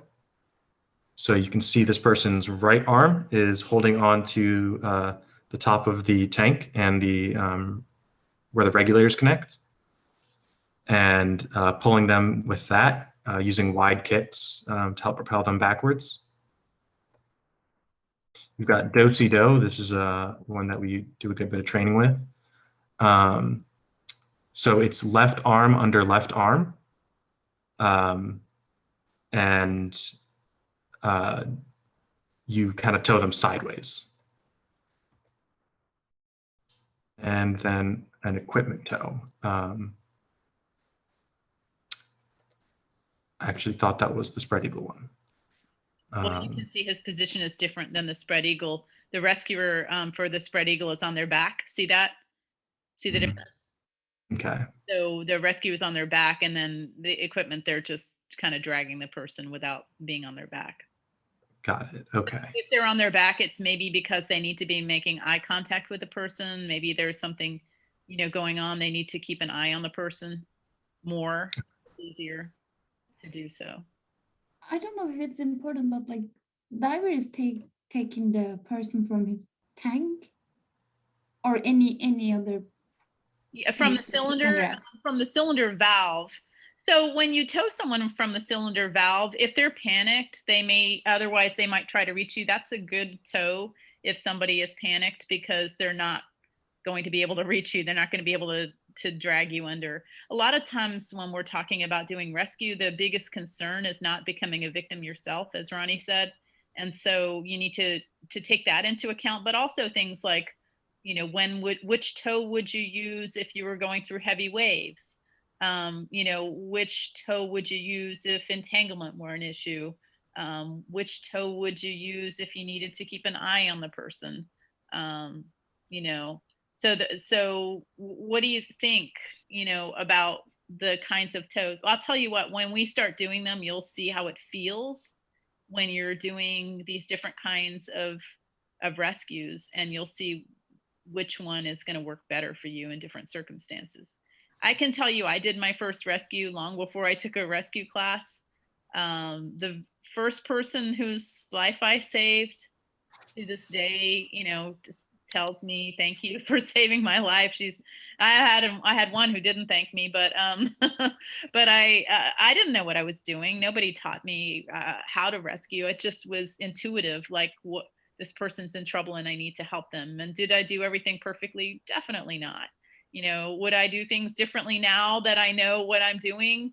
Yes, because through one of my rescues, I learned the hard way that when people are panicked, they may try to kill you. And most of you know this story, but not everybody. The story of my 800th dive ever, my first dive with whale sharks, when I was approached by somebody who was not my dive buddy, saying she was out of air, and then proceeding to do a bear hug on me to the point that we both sunk to like 130 feet. So the same depth that Gizem was at when she was, not feeling good. I was thankfully on nitrox, but it was frightening because I was running low on air because I was sharing air with her and she was hyperventilating, and it was just awful. And it was only through being calm and thinking through things. There's a lot more to the story, but in a situation like that, when you're not taught, and all of us teachers are going to teach you over and over again that people who are panicked will try to hurt you. And the reason I stress that so much is because I learned the hard way. By that point, I had taken the rescue class. I'd taken it multiple times, and there I was doing a rescue. And as she was trying to kill me, I was thinking, nobody ever told me. Nobody ever told me someone was going to try to kill me when I tried to save their life. And so do think about your own safety as well as the person that you're saving. Would I do it again? I would, but she just about killed us both. And it was only through staying cool and calm and working through it, and even working through things in my head, thinking this woman is going to kill me. And then, no, I'm not going to let her kill me. And then, thinking things through and staying calm, was I able to save us both. So, yeah. So, when we're practicing these things, you're going to find out what you think works best for you. And then you're going to think about, in different conditions, how you would implement these toes. So. Yeah, they all have their own pros and cons. And like with me and Ronny, we have different limitations where, like gripping, it's going to be difficult for me because I have arthritis in my hands. And, certain toes are going to be difficult for Ronny because he's paralyzed from the waist down. Most toes we can do all the toes, but are certain ones easier for us? Definitely, so those are considerations as well. Yeah. So Gizem, she typed in Turkey when the rescue class started, very first sentence was, "One dead body is always better than 2 dead bodies. It's the golden rule of rescue." That's very true. It's true. Yeah. So don't ever become a victim yourself. And even the situation Ronny was talking about with bringing someone to the surface faster than 30 feet per second, that's fine, or per minute. Sorry, my brain is not working well right now, but faster than a slow ascent rate. Yeah, maybe a little bit faster, but don't bolt to the surface and risk getting, a medical problem of your own, saving someone else's life. Then the last toe is going to be using a line. And that's pretty, close to a surface, a boat, shore, something like that. So go-to-go, like I mentioned, the rest are pretty self-explanatory, but this one might be a little confusing to people. So you have the rescuer's left arm under the victim's left arm. You can push up with the left arm and down on the forehead with the upper arm, and pinch their nose to give rescue breaths. So this is a good technique to use for rescue breaths, and tilt the victim towards the rescuer. So deep water rescue breathing, this is something that we're definitely going to be practicing. So buoyancy speed, seconds count, but like we were saying, be careful and don't become a second victim. So mouth to mouth, like we were saying, do-si-do is a great technique to use to aid in mouth to mouth at the surface. And you can roll the face towards the rescuer to aid. Mouth to pocket mask. So that's gonna be pretty limited when you're gonna have those. That's gonna typically be more on like a boat or something like that, where you'll have a pocket mask, and you can use this. Pocket masks as part of this course, so. Yeah, and then the last case is kind of a mouth to snorkel. So like we were saying, snorkel is more than just used for your own breathing in emergency situations. It can actually be used for external, additional, rescue breaths. And this is just a way to keep sanitation and a barrier between you and the victim. Though it is a little difficult, or it takes a little getting used to using a snorkel as a mask, essentially. And you can't do it with a dry. You can't do it with a dry snorkel. Yeah, so only the flat-topped snorkels that will work with.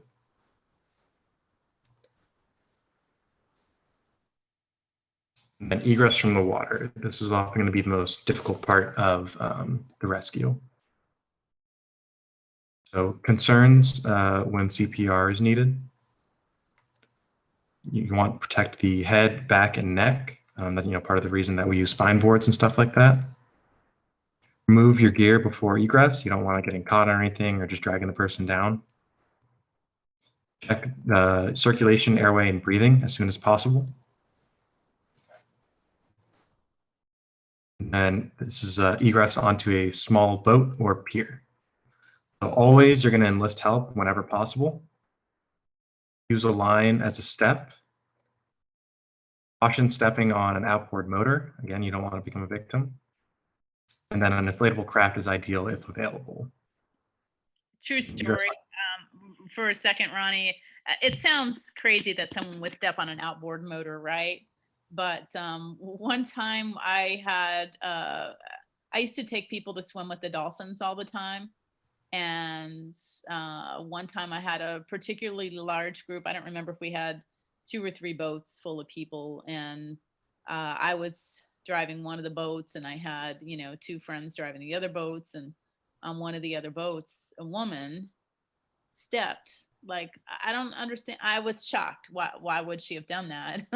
But she did. She stepped on the motor blade instead of on the ladder.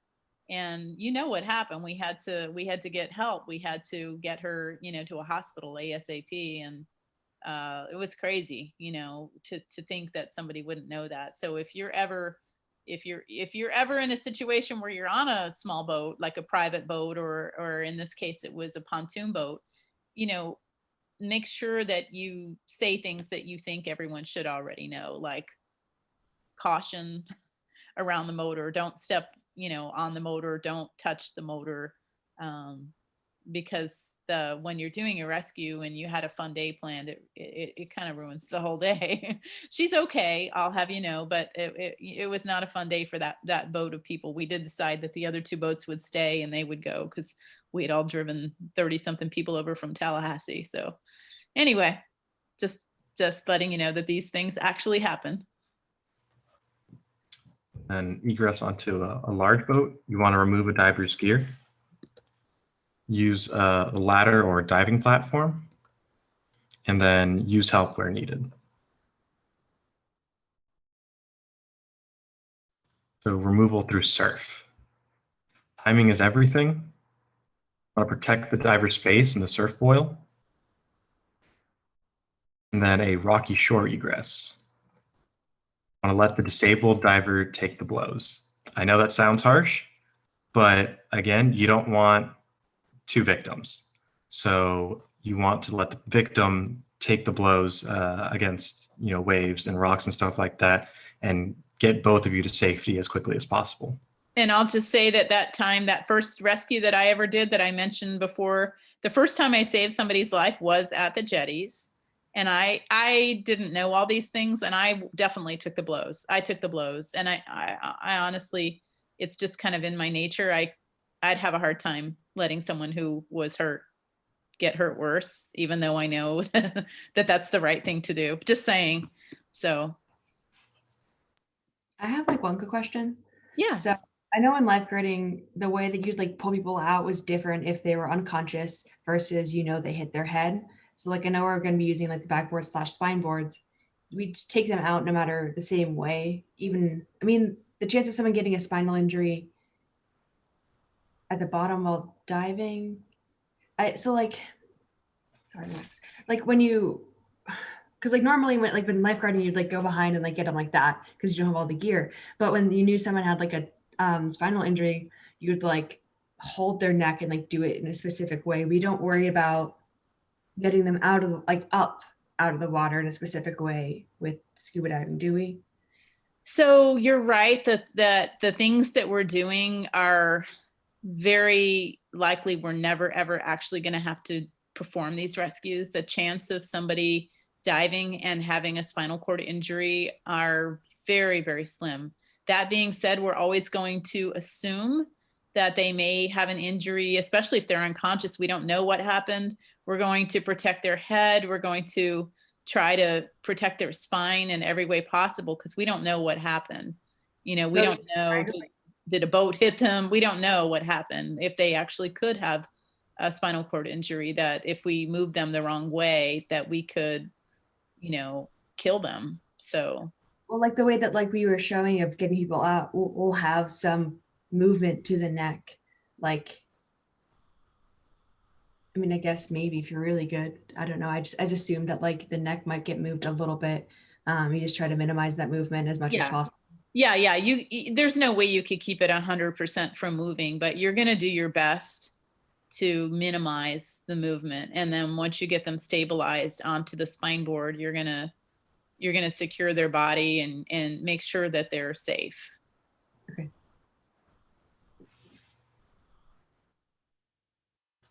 And lastly, you want to use the water's force to help you with egress. So like that's something that they will do a lot for me, especially with like boat dives and stuff like that. We'll wait until the top of the peak of the wave to pull me out, just to give us a couple extra inches. Using a rope lift. So it reduces weight by half, but it requires 2 rescuers. This you're going to use for boats or piers. So you can see that he's like got the rope underneath her, stepping onto, and then got the center, holding onto the center to pull up. And then diver's gear. You want to handle it carefully, check for clues to any problems, especially if they're unconscious, and then record all the details.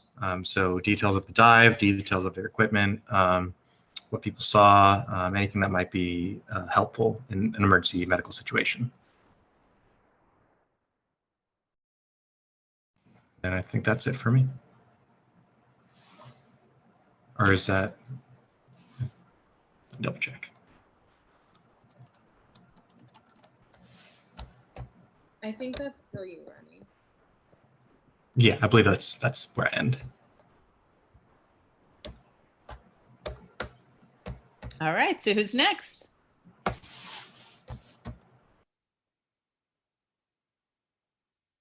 Any questions so far? Walt, are you next? Walt, you're muted. Unmute yourself. I'm unmuted. Yeah, now you're unmuted. Tilt your camera down a little too. You're kind of like this. There you go.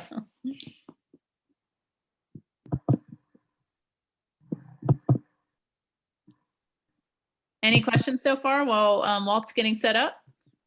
You guys need a quick little break? Yes, please. please. Okay, let's take a 3.5 minute break. Okay, everyone come back just after 9. Just after 9. Walt, make sure you're sharing the correct screen. I'm going to go ahead and pause. We are back. All right, Walt, take it away. We are back. Ladies and gentlemen, children of all ages, keep your hands and feet in the ride at all times. Woohoo! Here we go. On-site first aid. Walt doing this next session. All right. Let's talk about the immediate priority for life-threatening situations. All right. We need to collect the details for EMS before this is like, we've got the people out of the water already. All right. They're out of the water, but they're not out of the water. All right. We need to think about what we need to do before we need to get them transported. All right. We need to monitor the changes in the signs and their symptoms. All right. All right. If they're an unconscious diver, we need to monitor their CABs. Can anybody tell me what the CABs are? Circulation, airway, and breathing. All right. We need to provide the rescue breaths, all right, or oxygen if needed. All right. We need to collect details for EMS. What are some details we need to collect for EMS? The time, any details about how it happened. How many people? All right. Has anyone ever used an AED before? Yeah. All right. Is that something we usually have on a boat? Not usually. No, we don't normally have it on a boat. We will be teaching it Saturday. So Yeah, not usually, but they're like available like a lot of places. So yeah, they are in office buildings and all over the place. In Tallahassee, just about every office building has one. So we might be familiar with those. All right. Some more on-site first aid. All right. For a conscious diver, we need to be, my dog is going crazy over there. We need to be calm and reassuring for the diver. We always need to communicate with them, be nice, and you need to be right up next to them, communicate to them. They're looking straight up into the sky or whatever. You need to look into their eyes and make sure they know you're right next to them. You need to do their vital signs and record them. If you don't have a piece of paper, write on your skin or write on them if you have to. Provide oxygen if appropriate. Accident management position. What's an accident management position? To prevent like throwing if they're going to throw up afterwards, you might want to put them in a rescue position. Yeah, isn't that when they're like on their side, basically? The recovery position. Oh, the recovery position. Recovery position. Can I share a little story? Yep. So, and Walt, you're doing a great job asking people questions. So, the position, the accident management position, is typically on somebody's back, but sometimes when you know they're about to vomit, that back is not the best position to be in, right? And you never think that by taking rescue diving courses, you just might save somebody's life on land. But that happened to me not that long ago. I was at the University Center Club, and it was one of those days when I just didn't, I had kind of planned to go, but I didn't really want to go. I had so much work to do. And I normally go and meet with a group of people. Of course, this is all pre-COVID. I would meet with a group of friends and we would sit at the same table, and I knew they weren't going to be there, and I almost didn't go. And something just told me, go, just go. And so I went, but I didn't interact with anyone. It's supposed to be a mixer, like a member mixer. And I just didn't interact with anyone. I sat at the bar by myself with my laptop, and I'm doing work, and I'm thinking, why am I even here? And then I heard commotion, and I looked over, and I wasn't sure what was happening, but it happened to be in the table closest to me. And I saw someone attempting to do the Heimlich maneuver on an elderly woman. And she was dead weight. she was unconscious. And I thought to myself, this person doesn't know what he's doing, because she's dead weight at this point. He gave her to someone else. That person tried. And I thought, I need to do something, you know? And so I didn't at first want to step in. I called 911, and then I saw her just kind of fall to the floor, and they were beside themselves, like they didn't know what to do next. And so I just started barking orders to people, and just something took over in me. And I said, first I tried to get them to do, I'm like, put her in the recovery position. And they just looked at me like I was speaking another language. I'm like, put her on her side, put her on her side. She's going to come to, and she's going to throw up. And so then I tried to assess what happened. Do we really know? Was she choking on food? What happened? And her son, I later learned it was her son, was with her. And he said she was in early stages of dementia. And she had, which is kind of common, started putting a lot of food in her mouth, not realizing, and she wasn't swallowing. So I got confirmation, and there was food in her mouth. So we needed to get the food out. You know, we're waiting for EMTs coming. We're on the 5th floor, 6th floor, whatever, the University Center Club. It's going to be a little while. Time is of the essence. She's not at this point breathing. And so the people at the University Center Club, I love them, but they had recently received O2 training. Listen, you can't give oxygen to somebody who has a mouth stuffed with food, right? Right. So I just said no. And then I just kind of took over, and I'm like, I saw a friend. I'm like, come over here, help me. Okay. All right. You're going to sweep her mouth. Don't shove your fingers down, but just try to sweep, try to get that food out. So he did. We put her in the recovery position. Her son was freaking out, and I'm like, she's going to be okay. I don't know how I knew that, but I knew. I said, she's going to be okay. She's going to come to, and she's going to start throwing up. And so that's why we need to put her in this position. This all happened like so quickly. And sure enough, we got the food out of her mouth. She came to, she started breathing. She started choking, coughing, vomiting. And if she had been on her back, you know, she likely would have aspirated. It would have been really bad. And so you have to kind of assess what's really going on and how do you respond. So needless to say, she was vomiting. This was a really good sign. I noted, you know, I had people writing things down, and the EMTs came.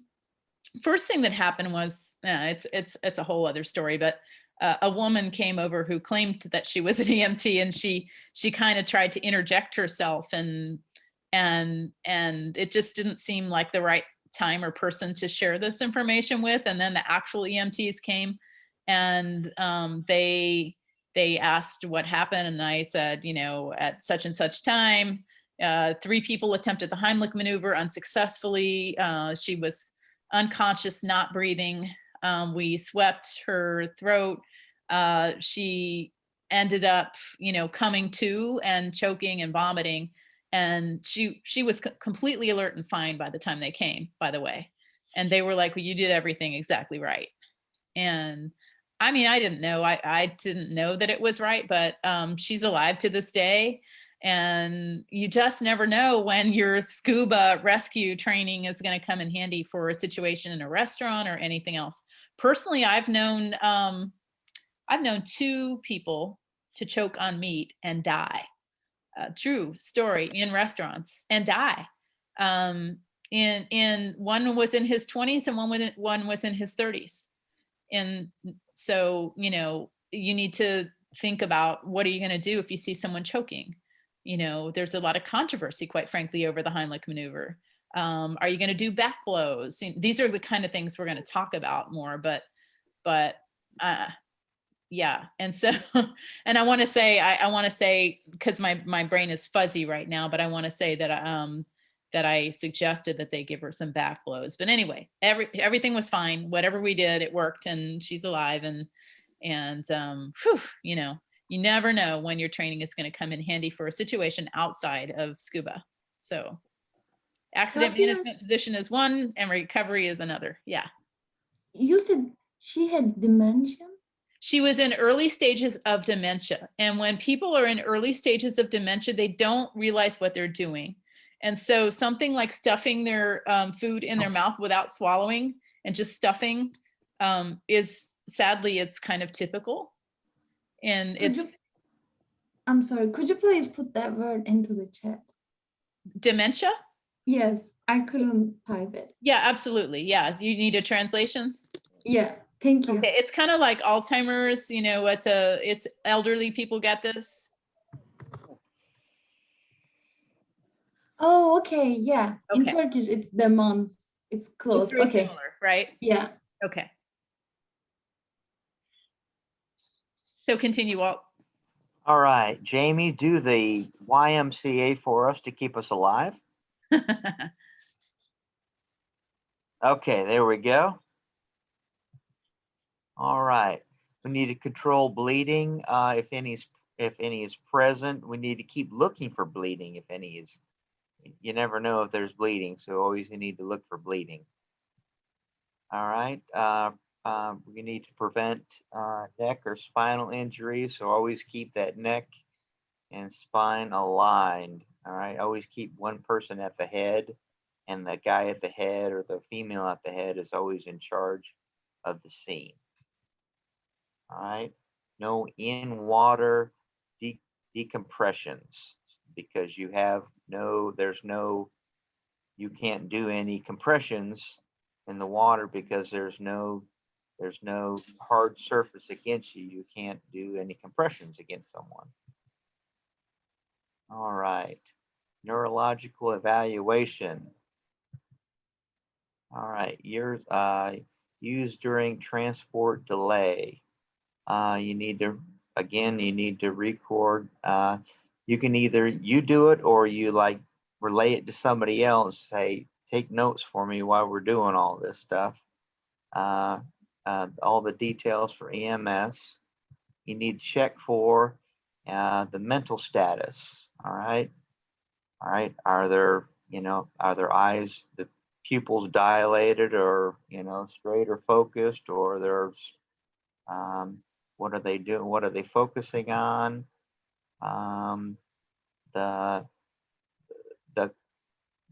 Any cognitive motions, motor controls, like the hands and feet. What are they doing? The eyes and everything. Where are they focusing on? Cranial nerves, sensory functions, deep tension reflexes. Like you can like scratch at the bottom of their feet to see if they're they're ticklish at the bottom of their feet. And again, you can look at the DANS course to look at any further information on all that. All right, evacuation and support. Anybody read that for me? Frank, thank you very much.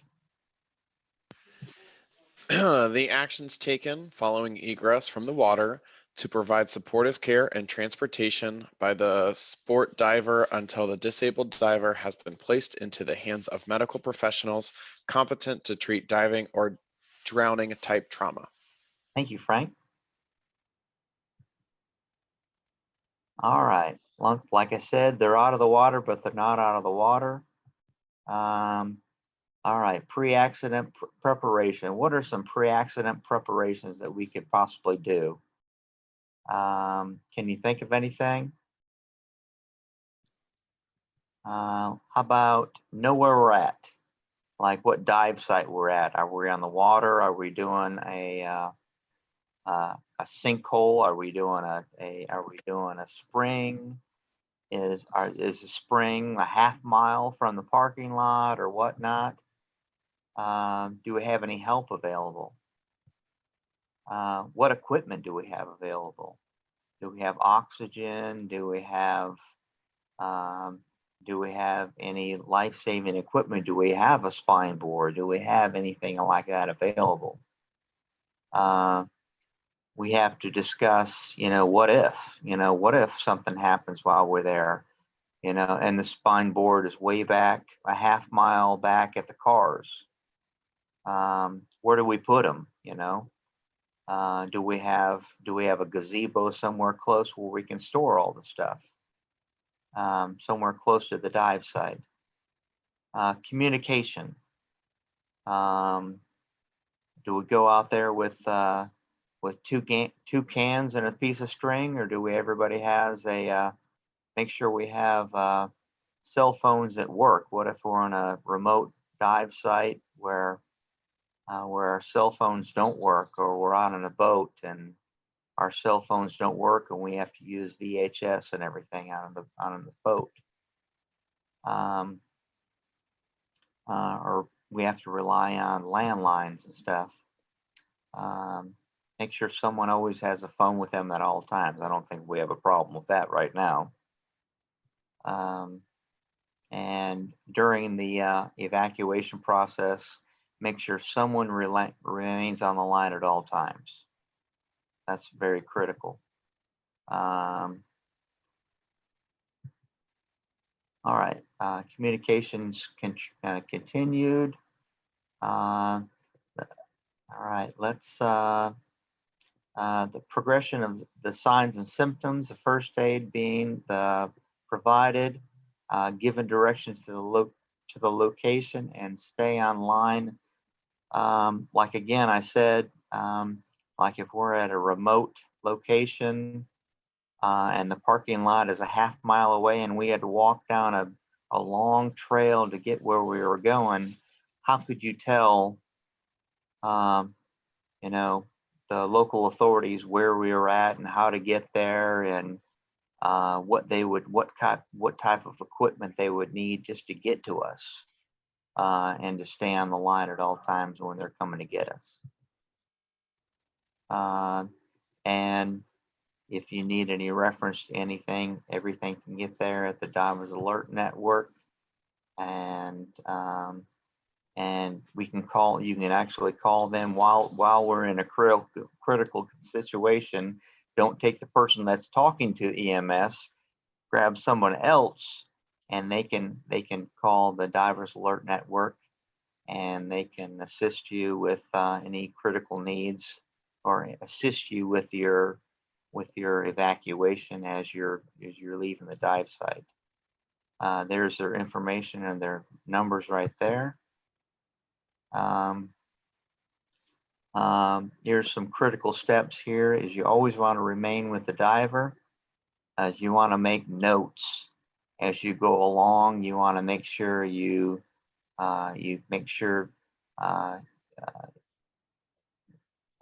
make notes of the steps of if your patient becomes alert, then goes back down or goes into shock during the evacuation process or the whole procedure or whatever, or any traumatic events that they had along the way. You want to make notes of that. You want to relay all that. You want to consistently evaluate your patient along the way.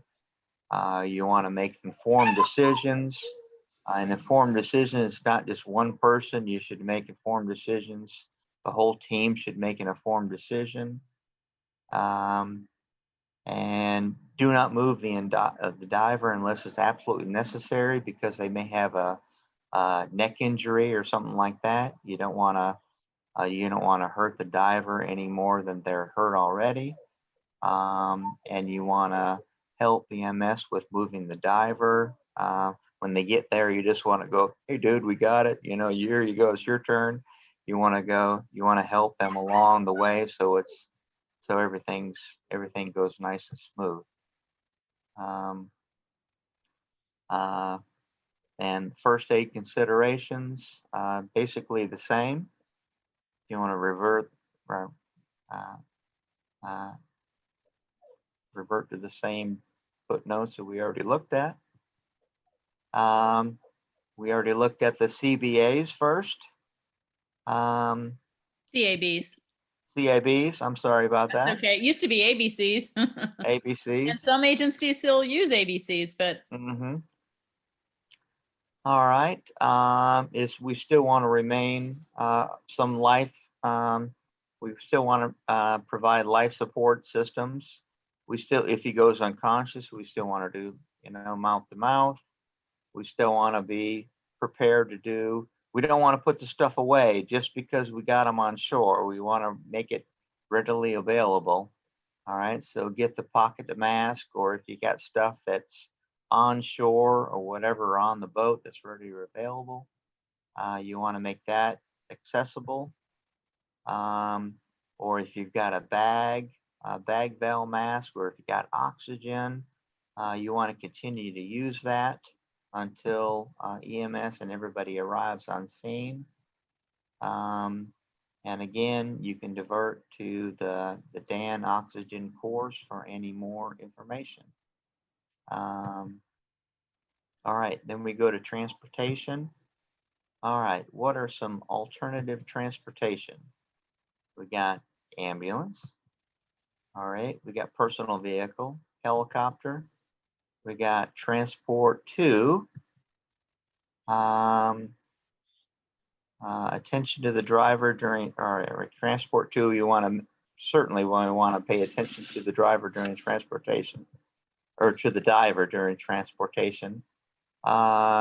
Safety through the road. We don't want to have the driver turning around going, hey, is everybody okay back there, and crashing into a tree on the way out. The driver needs to know his job on the way out. People taking care of the patient needs to know their job on the way out. The person on the telephone needs to know his job on the way out. Everybody needs to know their job on the way out to make sure everything's safe. And then we have a blank screen right here. And then after the blank screen, we have a helicopter transport. All right. All right, usually done on land or base center. All right, or a pickup at sea. All right, arrange for back of the dock. Will lift if using CPR. All right, so if you're on a dock, or if you're on sea, and if you're engaged in CPR, they will pick you up out at sea. All right. Land-based transportation, always first choice if possible. There is a spine board lowered by a helicopter Coast Guard unit. All right. Kind of critical. The boat should head in headwind into the wind, because the helicopter will head into the wind, because the helicopter has to take off into the wind. Because the helicopter will be facing the same direction as the boat. You don't want to ever touch the cable or the anything until it touches the ground, because it'll shock the shit out of you. That's a technical term. They use that in the Marine Corps, right, Jaime? That's why I'm Gotta laughing. have the Marines That's there. exactly. Yes, that's on the coasties. yes, or that strokes is that kind of basket you see on Stokes, TV. not strokes, Stokes. The Stokes litter is that kind of basket you see on the TVs or movies and stuff. That's not one right there. That's kind of a little different. All right, I'm gonna And if you want at this point, we can toss it back over to Maureen to facilitate, or you can continue with these scenarios. I am tired, and we're gonna. Then we'll toss it back over. After Maureen. she gives a YMCA to Maureen. I'll do it. Hey, I just realized Maureen sounds a lot like Marines. Give me a YMCA. I did it. I'll do All it right. again. Okay, let's see. Share screen. All right. You gonna take over with your own? Yeah, cool. I got it. Just trying to figure it out. Okay. So we're gonna go over a couple scenarios and get your opinions on how you think it should be handled, or what you think should happen based on the knowledge that we've just explained to you. So the first scenario is going to be Your dive buddy is rusty and has trouble remembering how to set his gear up. You do your giant stride entries from a large boat, and he forgets to hold his hand on his mask and regulator, so he loses his mask. He then begins to panic at the surface and spits out his regulator. What should you do? Get their attention and make sure to try to get them to inflate if they're not inflated already. Okay, that's good. Anything else? I mean, if they're conscious enough, if buoyancy is positive, you can tell them to put the regulator back in their mouth or a snorkel. Yes. Or just tell them to calm the hell down. I mean, Yeah. they can't do that. Definitely, yeah. So definitely. Well, wait, before we go, let me just say, what happens in real life, not just with scuba, when you tell somebody who is freaking out to calm down? I am calm. It has the complete opposite effect. Just letting you know. Yeah. So de-escalation. Don't ever tell someone who's not calm to calm down. Yeah, so definitely encourage self-rescue. This is a situation where they could definitely self-rescue. Ask them to inflate their BC, maybe put their snorkel in their mouth, regulator back in their mouth, anything like that. If none of those work, you may have to get in the water and help them get back to the stairs or however you plan on getting out of the boat. But this is definitely a situation where you would encourage self-rescue. So the second scenario is going to be, you are diving the jetties in a challenging current and become entangled in a fishing line. What should you do? Remain calm. Don't do what So- Fatih did. I stop, breathe, think, breathe, react. If you have sea snips or a knife, once you've calmed down, try to cut yourself from the line. Yeah, so you guys pretty much nailed it on the head. Stay calm, untangle yourself if you can, and if you can't, use a knife or sea snips or whatever you have on you. Hopefully your buddy's paying attention as well so that you can enlist their help if you need it. But this is definitely a situation where you could self-rescue as well, potentially, depending on how bad you are entangled. So let's go over the next scenario. You're diving with a buddy, and you come across a diver who appears to be on the ocean floor and unconscious. What should you do? Shake them to see if you can Yes, like wake them up or make them conscious. Yeah, what else? Check your air level if Okay, you can help them. But definitely. and then you need to see if they react. And then if they don't react, is the regulator in their mouth? And then, start going up slowly. Yeah, so definitely try and get their attention. If you can't, shake them, see if they're awake or anything like that. And then hold the regulator, and their mask is super important. So hold both of those. You're going to actually put your hand like over their entire face, and then make a controlled ascent. How fast should you be ascending if you think they're unconscious? Like if I need to stop, like if I need to wait in the safety stop, I can take the weight, like some of the weights, and then when I'm waiting in the stop, I can let him or her go. So in this situation, would you do a safety stop if you thought that they were unconscious? Oh no. No. So how fast should you be ascending? Your 30. regular speed, 30 right? feet per Yeah, second. regular 30 speed, feet I per guess. second. Per Yeah, minute. definitely do a controlled ascent.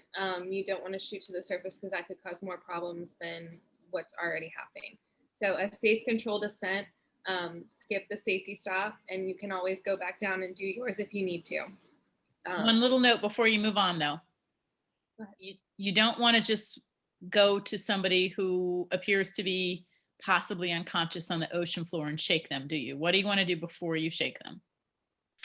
Oh, you put your hand in in their front of their eyes. face and try and like get their attention. You Like, wanna hey, Like, are you okay? yeah. Right? Yeah, you don't just want to randomly shake somebody. They might get really upset if they were just scuba zen. You never know what people are doing. So, okay. You can get their attention first, and if you can't get their attention, then definitely definitely try and see if they're awake or like they might be sleeping down there. Yeah, I had a dive buddy who apparently went to sleep once, and she just had great buoyancy and trim, and she was in the middle of the water column and somebody came along and woke her up, which is beyond my comprehension. So Isn't that kind of dangerous to partake in? yeah, but it was, she and I are like the perfect dive buddies because we can breathe for hours and hours and hours when everyone else is starting to run low. We can stay like an extra hour underwater. And so so she was fine, and it was a relatively shallow dive, but I just don't understand that because I can barely sleep on land.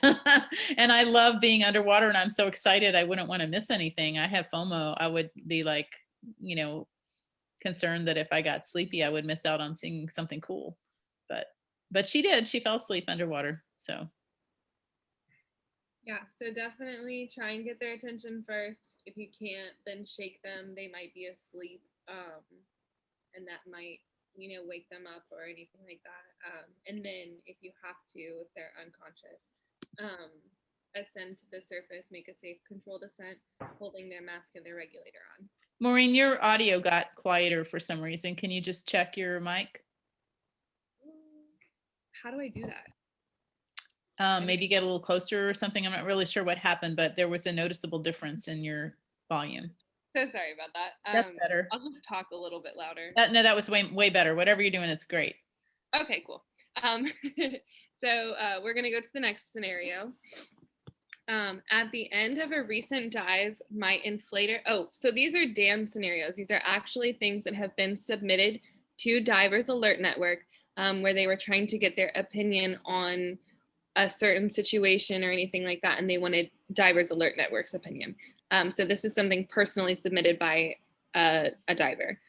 So they said, at the end of a recent dive, my inflator became stuck, and as I was adding air to my BC, I made an uncontrolled ascent from 50 feet to the surface, and my computer shows that I had a total bottom time of 7 minutes. This was about 5 hours ago. I don't think I held my breath at any time, and I feel fine now, but should I be worried?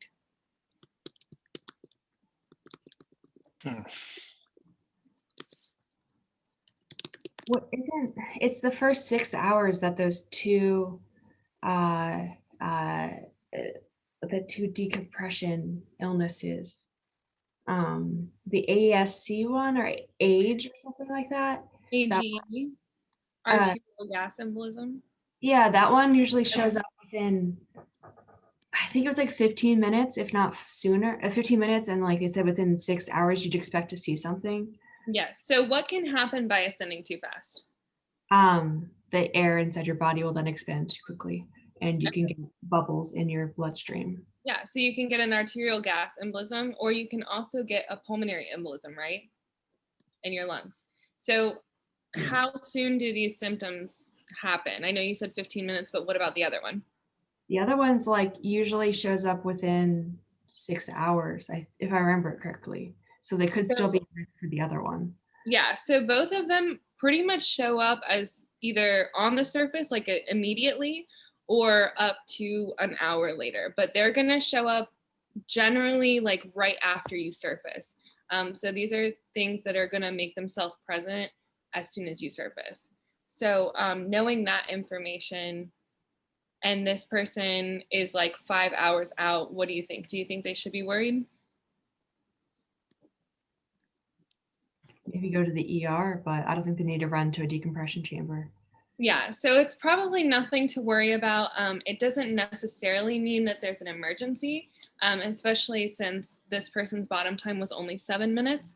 They shouldn't really be worried about the nitrogen load as well, because like I said, they were only down there for 7 minutes. So it's not like they were down there an entire dive and then this happened and they might get decompression sickness.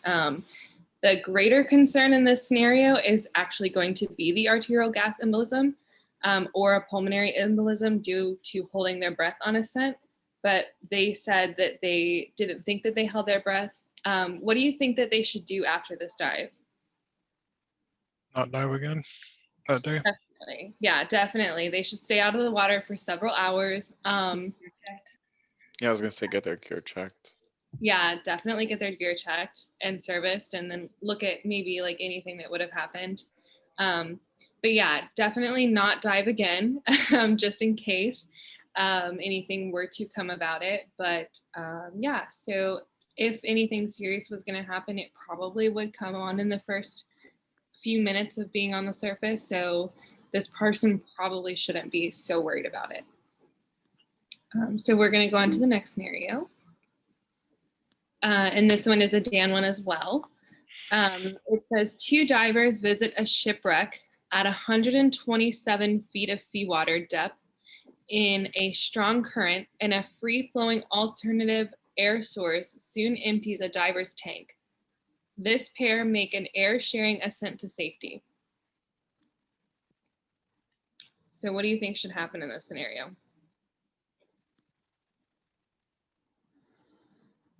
What were people in air doing at 127? They might have been on nitrox. I think they just meant like air sharing, as They in were like doing exactly what this is the scenario of Gizem being Yes. hooked to exactly that depth. Yeah. Well, they probably forgo the safety stop. Well, hopefully.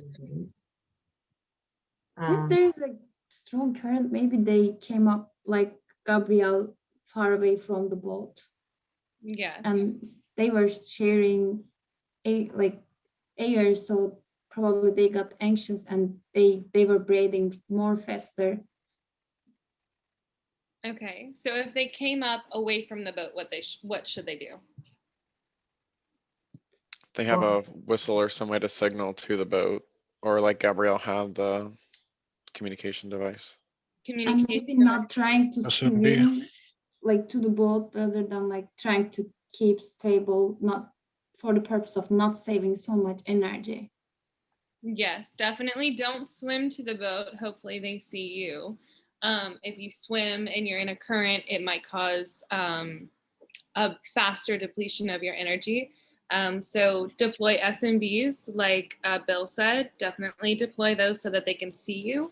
Waving your arms, a whistle, like Frank said, that might get their attention if they're within earshot. Those are all definitely good ideas once they get to the surface. But what should they do? What do you think that they could have done to prevent this? Prevent what? Like prevent what? Sharing air? Or? Yeah, to prevent the accident from happening. So this person said that they had a flowing alternative air source, which is going to be their octo. So if their second regulator was free flowing, what could they have done to prevent this? I have to imagine they weren't streamlined. So maybe be streamlined and keep their regulator close so they could stop the free flow.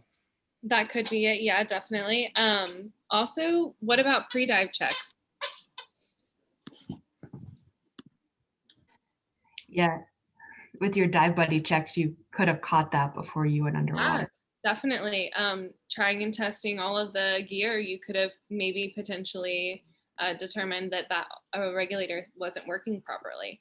Or like not waiting until this deep, probably, but dive buddy or like himself could be no this problem, and then they realized they could come up. Yeah, definitely. So yeah, doing prior pre-dive checks is super important. And then also in your pre-dive, have a gas management plan.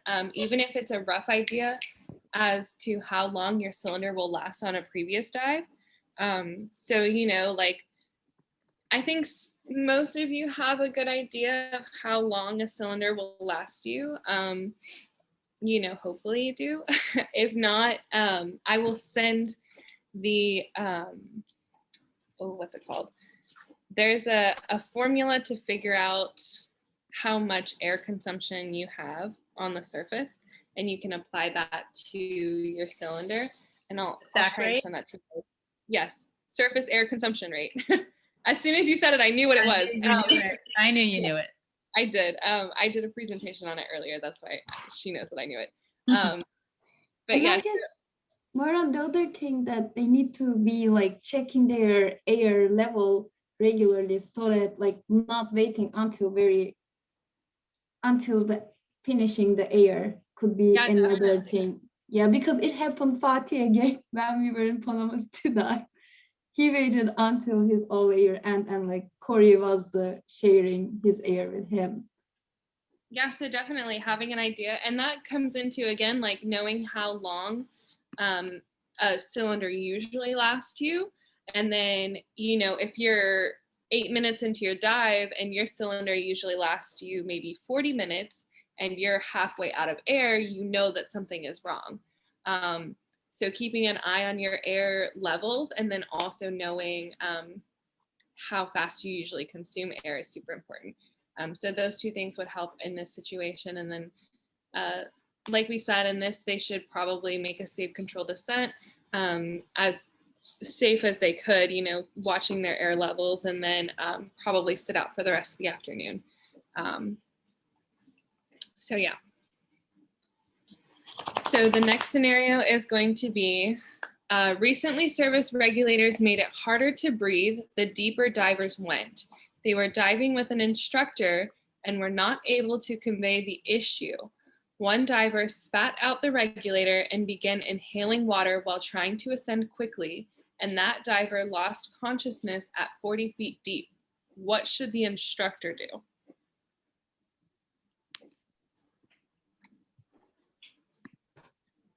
Of course, first, like, should ask, like, are you okay? And Yeah. then if we realize like there is not a consciousness at all, we will first shake. Or maybe we can first put the regulator, I guess. I don't know. Well, if they spit it out, you don't put it back. You just you slowly bring them up and then get their head neutral, and then give them 2 rescue breaths, and then determine how far you are away from helping them. And then, you know, probably figuring what the heck went wrong with those regulators. Probably a good idea too. Yeah, definitely. So there's a couple weird things about this situation. It doesn't seem too great. The fact that they weren't able to convey the issue to the instructor is kind of a red flag. It kind of seems to me like they were probably stressed out and didn't try to convey it properly. They were probably just kind of freaking out about having a little bit of water in their mouth with the regulator sets. So definitely as an instructor, you would try and inflate the BC a little bit to kind of help you get to the surface. Make a controlled ascent to the surface, skipping the safety stop, of course, because they don't have a regulator in their mouth. They need mouth to mouth immediately.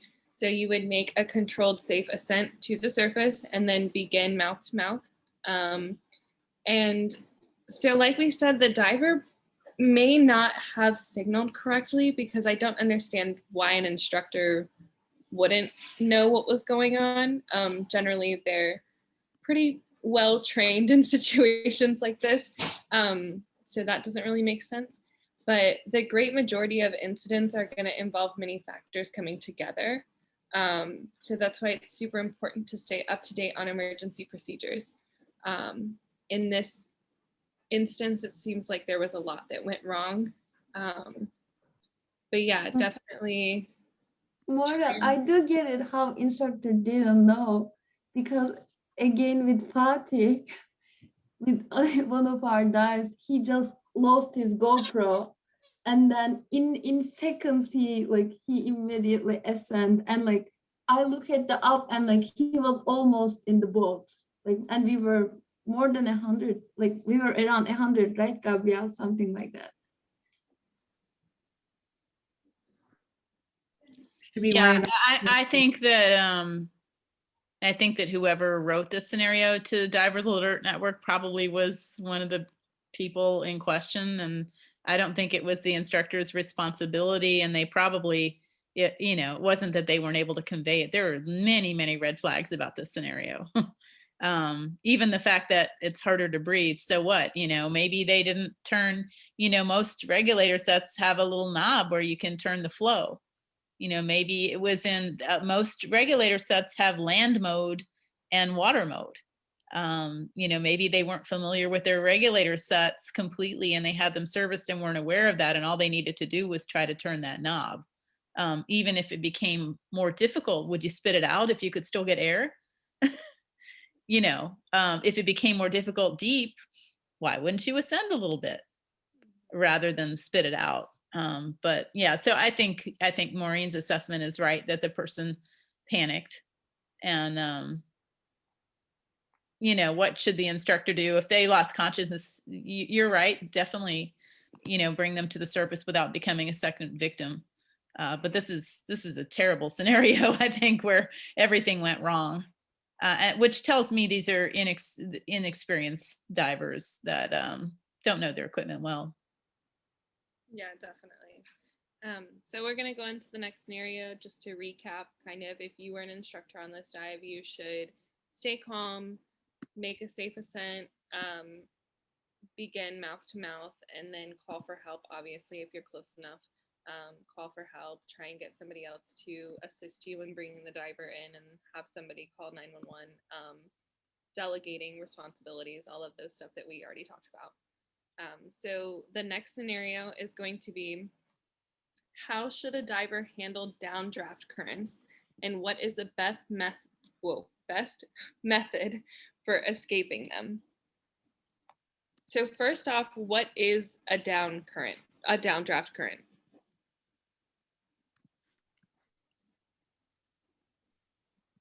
Isn't it a current that pushes you deeper? Mm-hmm. Yes, so it's going to be a current that's actually pushing you down further, deeper in depth. So what's the best method for escaping a downdraft current? Swimming it perpendicular to the draft. Okay. It's still going to be pushing you down though. So what's the best way to ascend? Inflate your BC.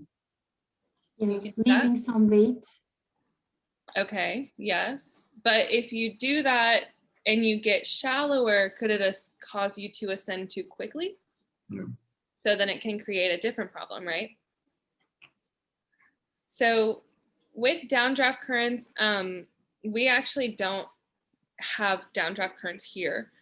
So you're not really going to experience them here in this environment. But if there is an object like a reef in this picture right here that is showing us, you're actually encouraged to climb it. I know that we talk a lot about not using our hands and not touching the corals, but in an emergency situation where you're trying to save your life, it is encouraged to try and climb it based on a lot of things. So the appropriate response is going to depend on a lot of things. It's going to depend on how deep you are, your strength, the strength and volume of the down current. Is this a down current that's kind of just barely pushing you down and you can kind of escape it safely by just inflating a little bit, and then once you get out of it, then deflate so that you can controlly ascend? Or is this one that's like really pushing you down at a fast rate? And then not only that, but it's going to be based on the distance from the edge of the draft. So where does the downdraft actually end? Topography, visibility, the risk of entanglement in the situation, skill, and a lot of other factors. There's really no safe way to research how to escape a downdraft.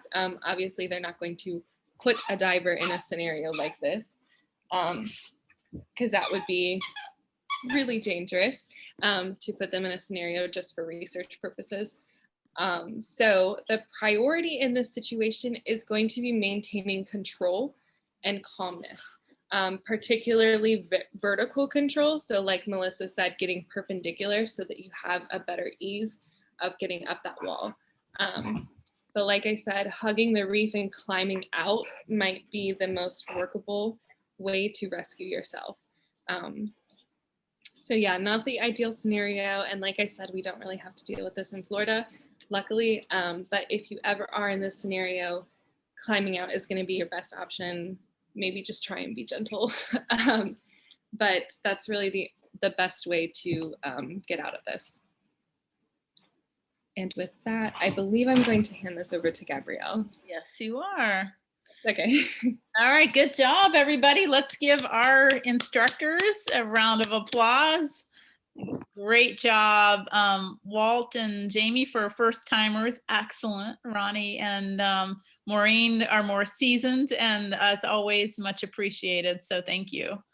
All right. Let's see. Maureen, do you mind just continuing to share the screen? Yeah. Sorry, because I have some other Divers Alert Network things that I wanted to share, and it'd just be easier.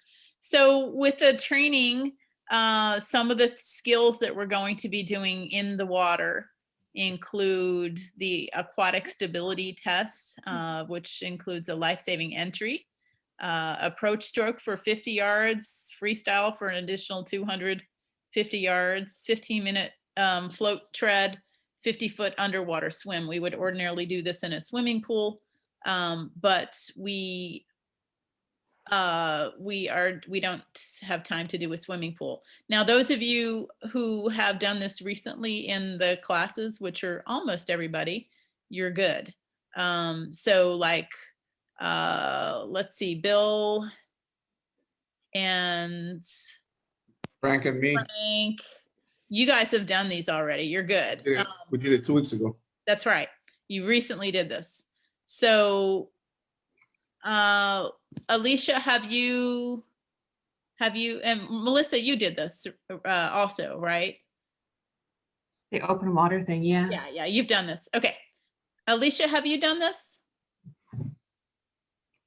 Have you done, did you do a 15-minute tread water and all that? Alicia? Can you hear me? Yeah, now I can. Okay. Yes, I did it at a Vortex. Okay. For open water. All right, so I'll tell you what, we're gonna see how we feel tomorrow. We can always do this part later for you for the, because it's just gonna be a long time to be in the spring water that cold doing this kind of activity. So, and we are gonna be doing some pool stuff coming up soon. So I may just have you join us at a pool session or something, okay? But we are gonna be doing extensions, approaches. Melissa can assist us with the next one. We're gonna be doing some lifeguard swim skills, some life-saving skills, stabilization of a surface victim, contact and handling of a stationary submerged victim. Some of you who took open water with me already know how to do this. And so some of it will be repeating, but it'll be slightly different. We're going to be actually doing it in the deep water at Big Blue. Now, most of the skills we're going to be doing in the shallows and on land at the waterside on Sunday. But some of them we're going to go to the deep water, including this one, the submerged unconscious victim. So go ahead and move forward, Maureen. Descent arrests, that's what Ronny was talking about, ascent and descent arrests. So if somebody starts to drop too quickly, what do you do? Someone ascends too quickly, what do you do? Out of air emergencies, we have to simulate things. Things need to be different because of COVID. And so we're not going to be doing buddy breathing where we're actually sharing air. We are going to be doing alternate air source. So everyone's going to have an assigned regulator set. If you have your own regulator set, make sure that you clean your regulator sets before you come with a bleach solution. And then only one buddy person is going to be using your alternate air source, only one. We're not ever going to have more than 2 people breathing off of one mouthpiece, okay? Unless you're in the same household. We are doing a lot of things differently because of COVID. We'll be doing retrieval and stabilization of an unconscious submerged victim. And again, this is going to be in Big Blue where it's deeper. We'll be doing all the toes that Ronny went over. Deep water rescue breathing, simulated deep water rescue breathing. Water egress, moving forward, Maureen. So when we first get to the dive site, actually before we get there, I'm going to tell you some of the things that, was it Jaime was talking about? I'm getting confused who covered what part. Might have been Walt. some of the things that we need to do before we even get to the dive site. You guys need to have an emergency plan. And so some of the things you're going to need to come up with are, where's the nearest hyperbaric chamber? I'll send you an email with what you need to do. And I'm not going to give you a lot of time to do it. First, I'm going to send you the exam and the forms. Alicia, you're going to need to fill out one additional waiver, just one additional one sheet of paper, because you're actually taking classes with two different agencies right now. One is Scuba Educators International, the other is Divers Alert Network. Everyone will need to fill out the Divers Alert Network waiver. Anyway, so when we're there, we're going to do a pre-exercise briefing. So on Saturday, we'll be going over some of what we're going to do. So we're going to practice in the classroom, and then we're going to actually practice some drills on Sunday. So equipment care and loss prevention, personal safety is always of concern in and out of the water. And so many of the things that we normally do one way, we're going to have to do differently. Handling an actual accident at the site, we're going to have simulated accidents and what to do. And we're going to take turns with people. You guys are going to be exhausted. I'm going to tell you on Sunday, you're going to be exhausted. It's a lot of work, but you're going to feel a lot more confident about your skills. You're each going to take turns as the head person, the head rescuer, organizing everybody else. Okay. You're going to have a detailed outline of the required dives. And again, safety is of utmost importance. So you will need to do the following in open water. And the one is a scuba dive that involves no more than 2 students with 1 staff member. The staff member simulates being a victim and is rescued by a diver. And the exercise should happen in no more than 30 feet of water and terminates after the victim has been stabilized on the surface. These we will be doing in Big Blue. So we're going to paddle down the river to do these skills. And we're going to take turns again, so each person has a chance. There's only 4 of you in this class, right? So this should be, it should be great because we're going to pick buddies, and then you guys are going to take turns of one person being the rescuer and one person being the victim, and then vice versa. We'll also do simulated surface transportation and egress, which would be a team approach, bringing a simulated victim to a stable platform and preparing them for evacuation using a spine board. So we have covered care, cognizance, assessment, rescue, and evacuation in the DRAM, Diving Rescue and Accident Management course. And we'll learn a lot more in person when we are actually implementing these skills. So one thing I love about this class, and I think that was the last slide, is that correct, Maureen? Yeah, so you can stop sharing. One thing I love about the combination of classes is we're taking the best of everything and putting them together. So tonight the focus was DRAM. Saturday it's going to be DEMP. Sunday it's going to be mainly DRAM. So, but we're all going to get so much experience with different aspects of life saving. So I did want to share a couple of things with you. One is CPR and COVID. So one moment. Are you guys getting tired? Is everyone getting tired, or is it just me? Oh, I'm I'm tired. thinking test on Saturday. It's way past my bedtime. I'm thinking test on Saturday. How about you? Okay. 1 a.m., so I'm good. Yeah. So, all right. So CPR and COVID. So I'm going to send you this article rather than reading it to you, but PPE are really important. Pocket mask, bag valve. I'm going to provide these for you. Those of you who are helping me teach, please bring the ones provided to you previously. The supplies are very expensive, and actually the Divers Alert Network cost on supplies went up by almost double from a year ago because of all the added expenses with COVID. So those of you helping me teach, we have a lot of additional protocols in place. And next thing I'm going to share with you very briefly, and I will email this to you as well, but I want to call your attention to it, is we are only resuming hands-on training because we're following protocols. And I'm actually making more protocols than Divers Alert Network has. They don't say that everyone should be COVID tested. I am requiring that. You know, I'm gonna temperature check you, but they do require everyone to wear a mask, face mask, when we meet, to wash hands. You know, the only reason, so I mentioned the 2-person CPR skill. It's going to be different. You have to have a face covering. You have to have a mask when you're not doing the mouth-to-mouth simulation. Okay. Disinfection isn't going to need to take place between students. So it's going to take a little bit longer than usual.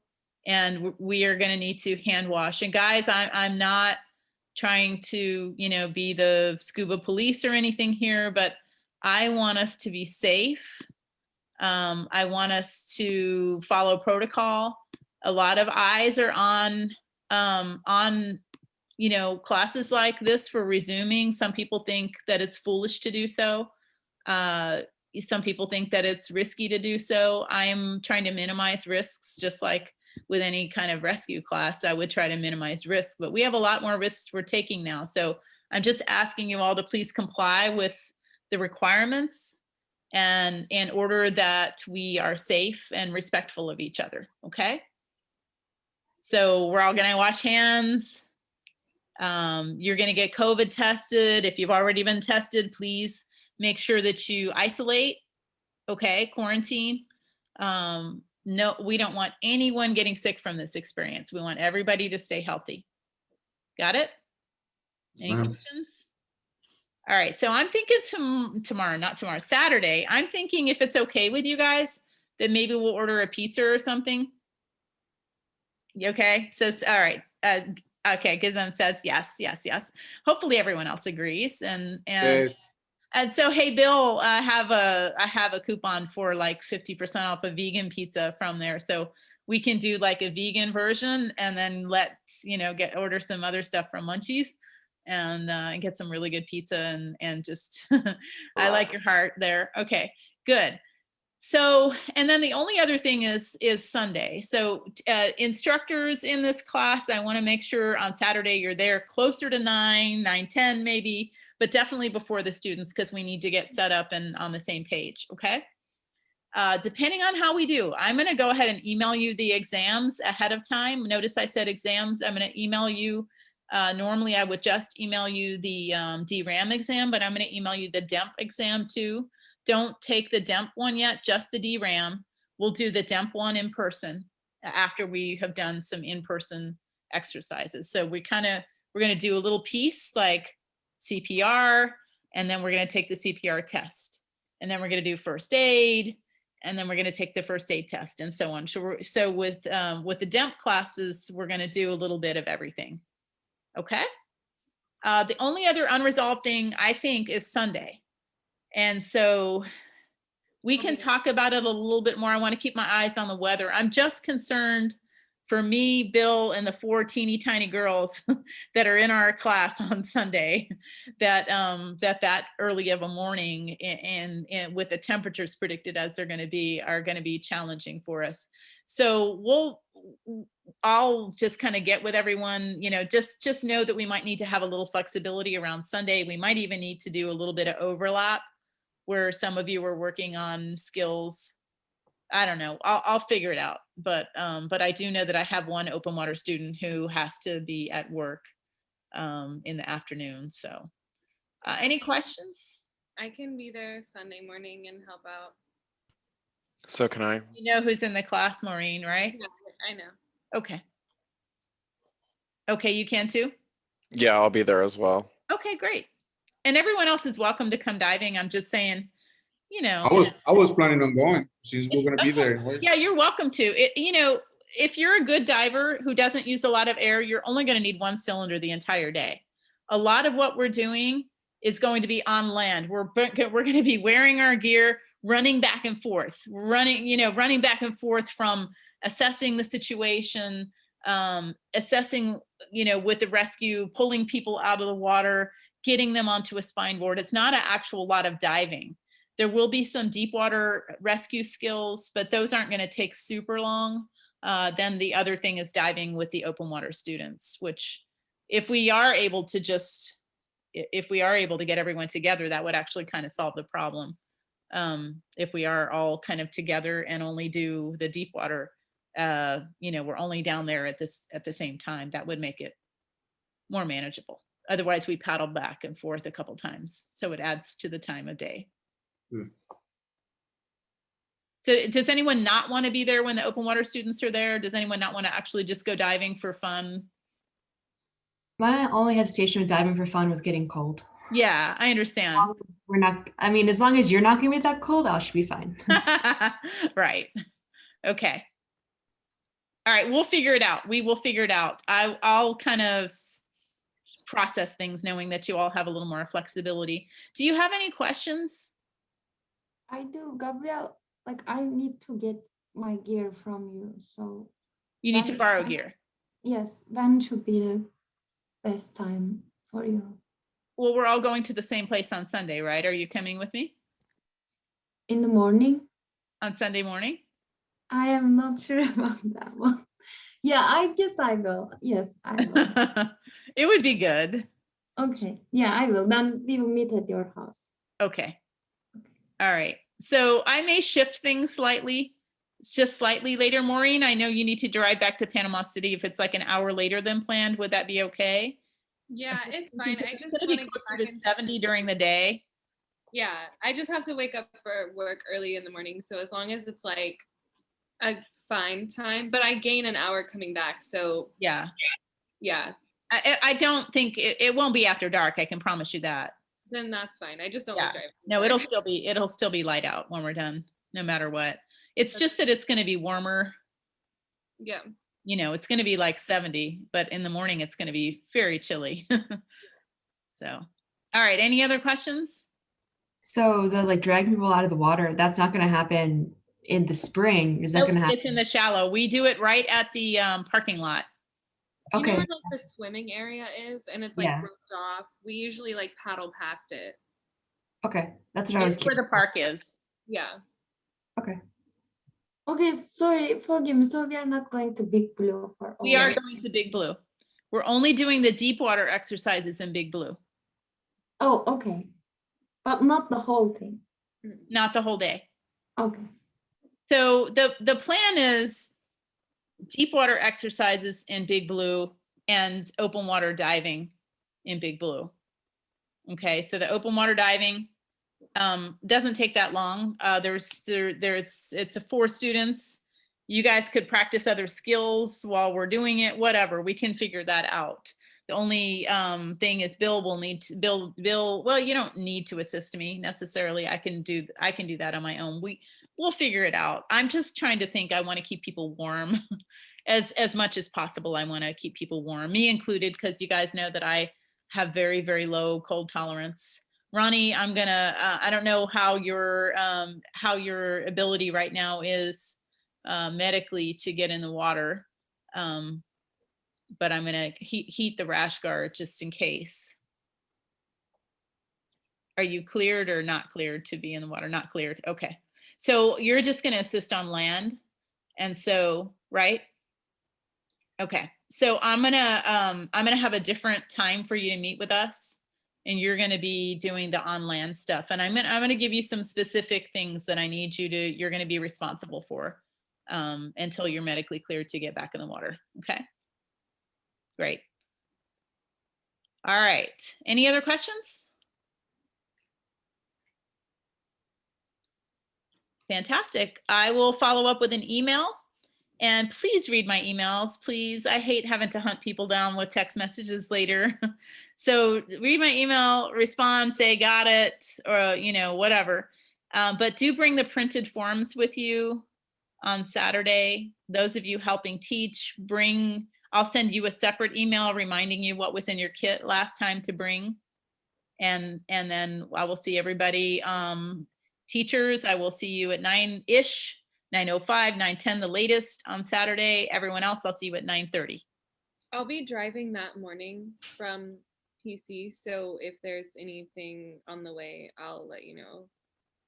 What do you mean? Like if there's an accident or anything like that. I'm Oh, gonna be late. okay. I hope not. I hope not too, but like I'm leaving, like it's, a drive. So So when are you getting your COVID test? tomorrow afternoon, I'm gonna leave work early and get it tomorrow afternoon and then come home, and I'll be home all afternoon. And So then, you're getting COVID tested in Panama City? yes, ma'am. They have a rapid test there? Yes, ma'am. Good. You don't have to ma'am me. Oh, sorry. I'm used to it with work. I'm sorry. Never ma'am to me. What's happening? I don't like this. I was a little caught off guard. I'm like, not gonna lie. I was Gosh, I'm like, but why is okay. she calling me ma'am? I'm trying to be respectful. I don't feel respected. I know. I'm sorry. What's wrong with it? What's wrong with saying that? I'm not from, my mother, my mother is Scottish. Okay. And so when I was growing up, we lived in Panama City, Florida, actually. And my dad was stationed at Tyndall Air Force Base. And it was the first time we'd ever heard ma'am. And my mother, I just remember my mother's reaction to it. She was like, just what I just did. Oh my gosh, I just did what my mother did. But she was like, why are you calling me that? And so my whole life, whenever people would say ma'am to her, she would freak out. And it's funny because I don't like it either. And I don't know why, but I wasn't raised to say, no, I say sir all the time. But I grew up around a lot of military men mainly. So I don't know.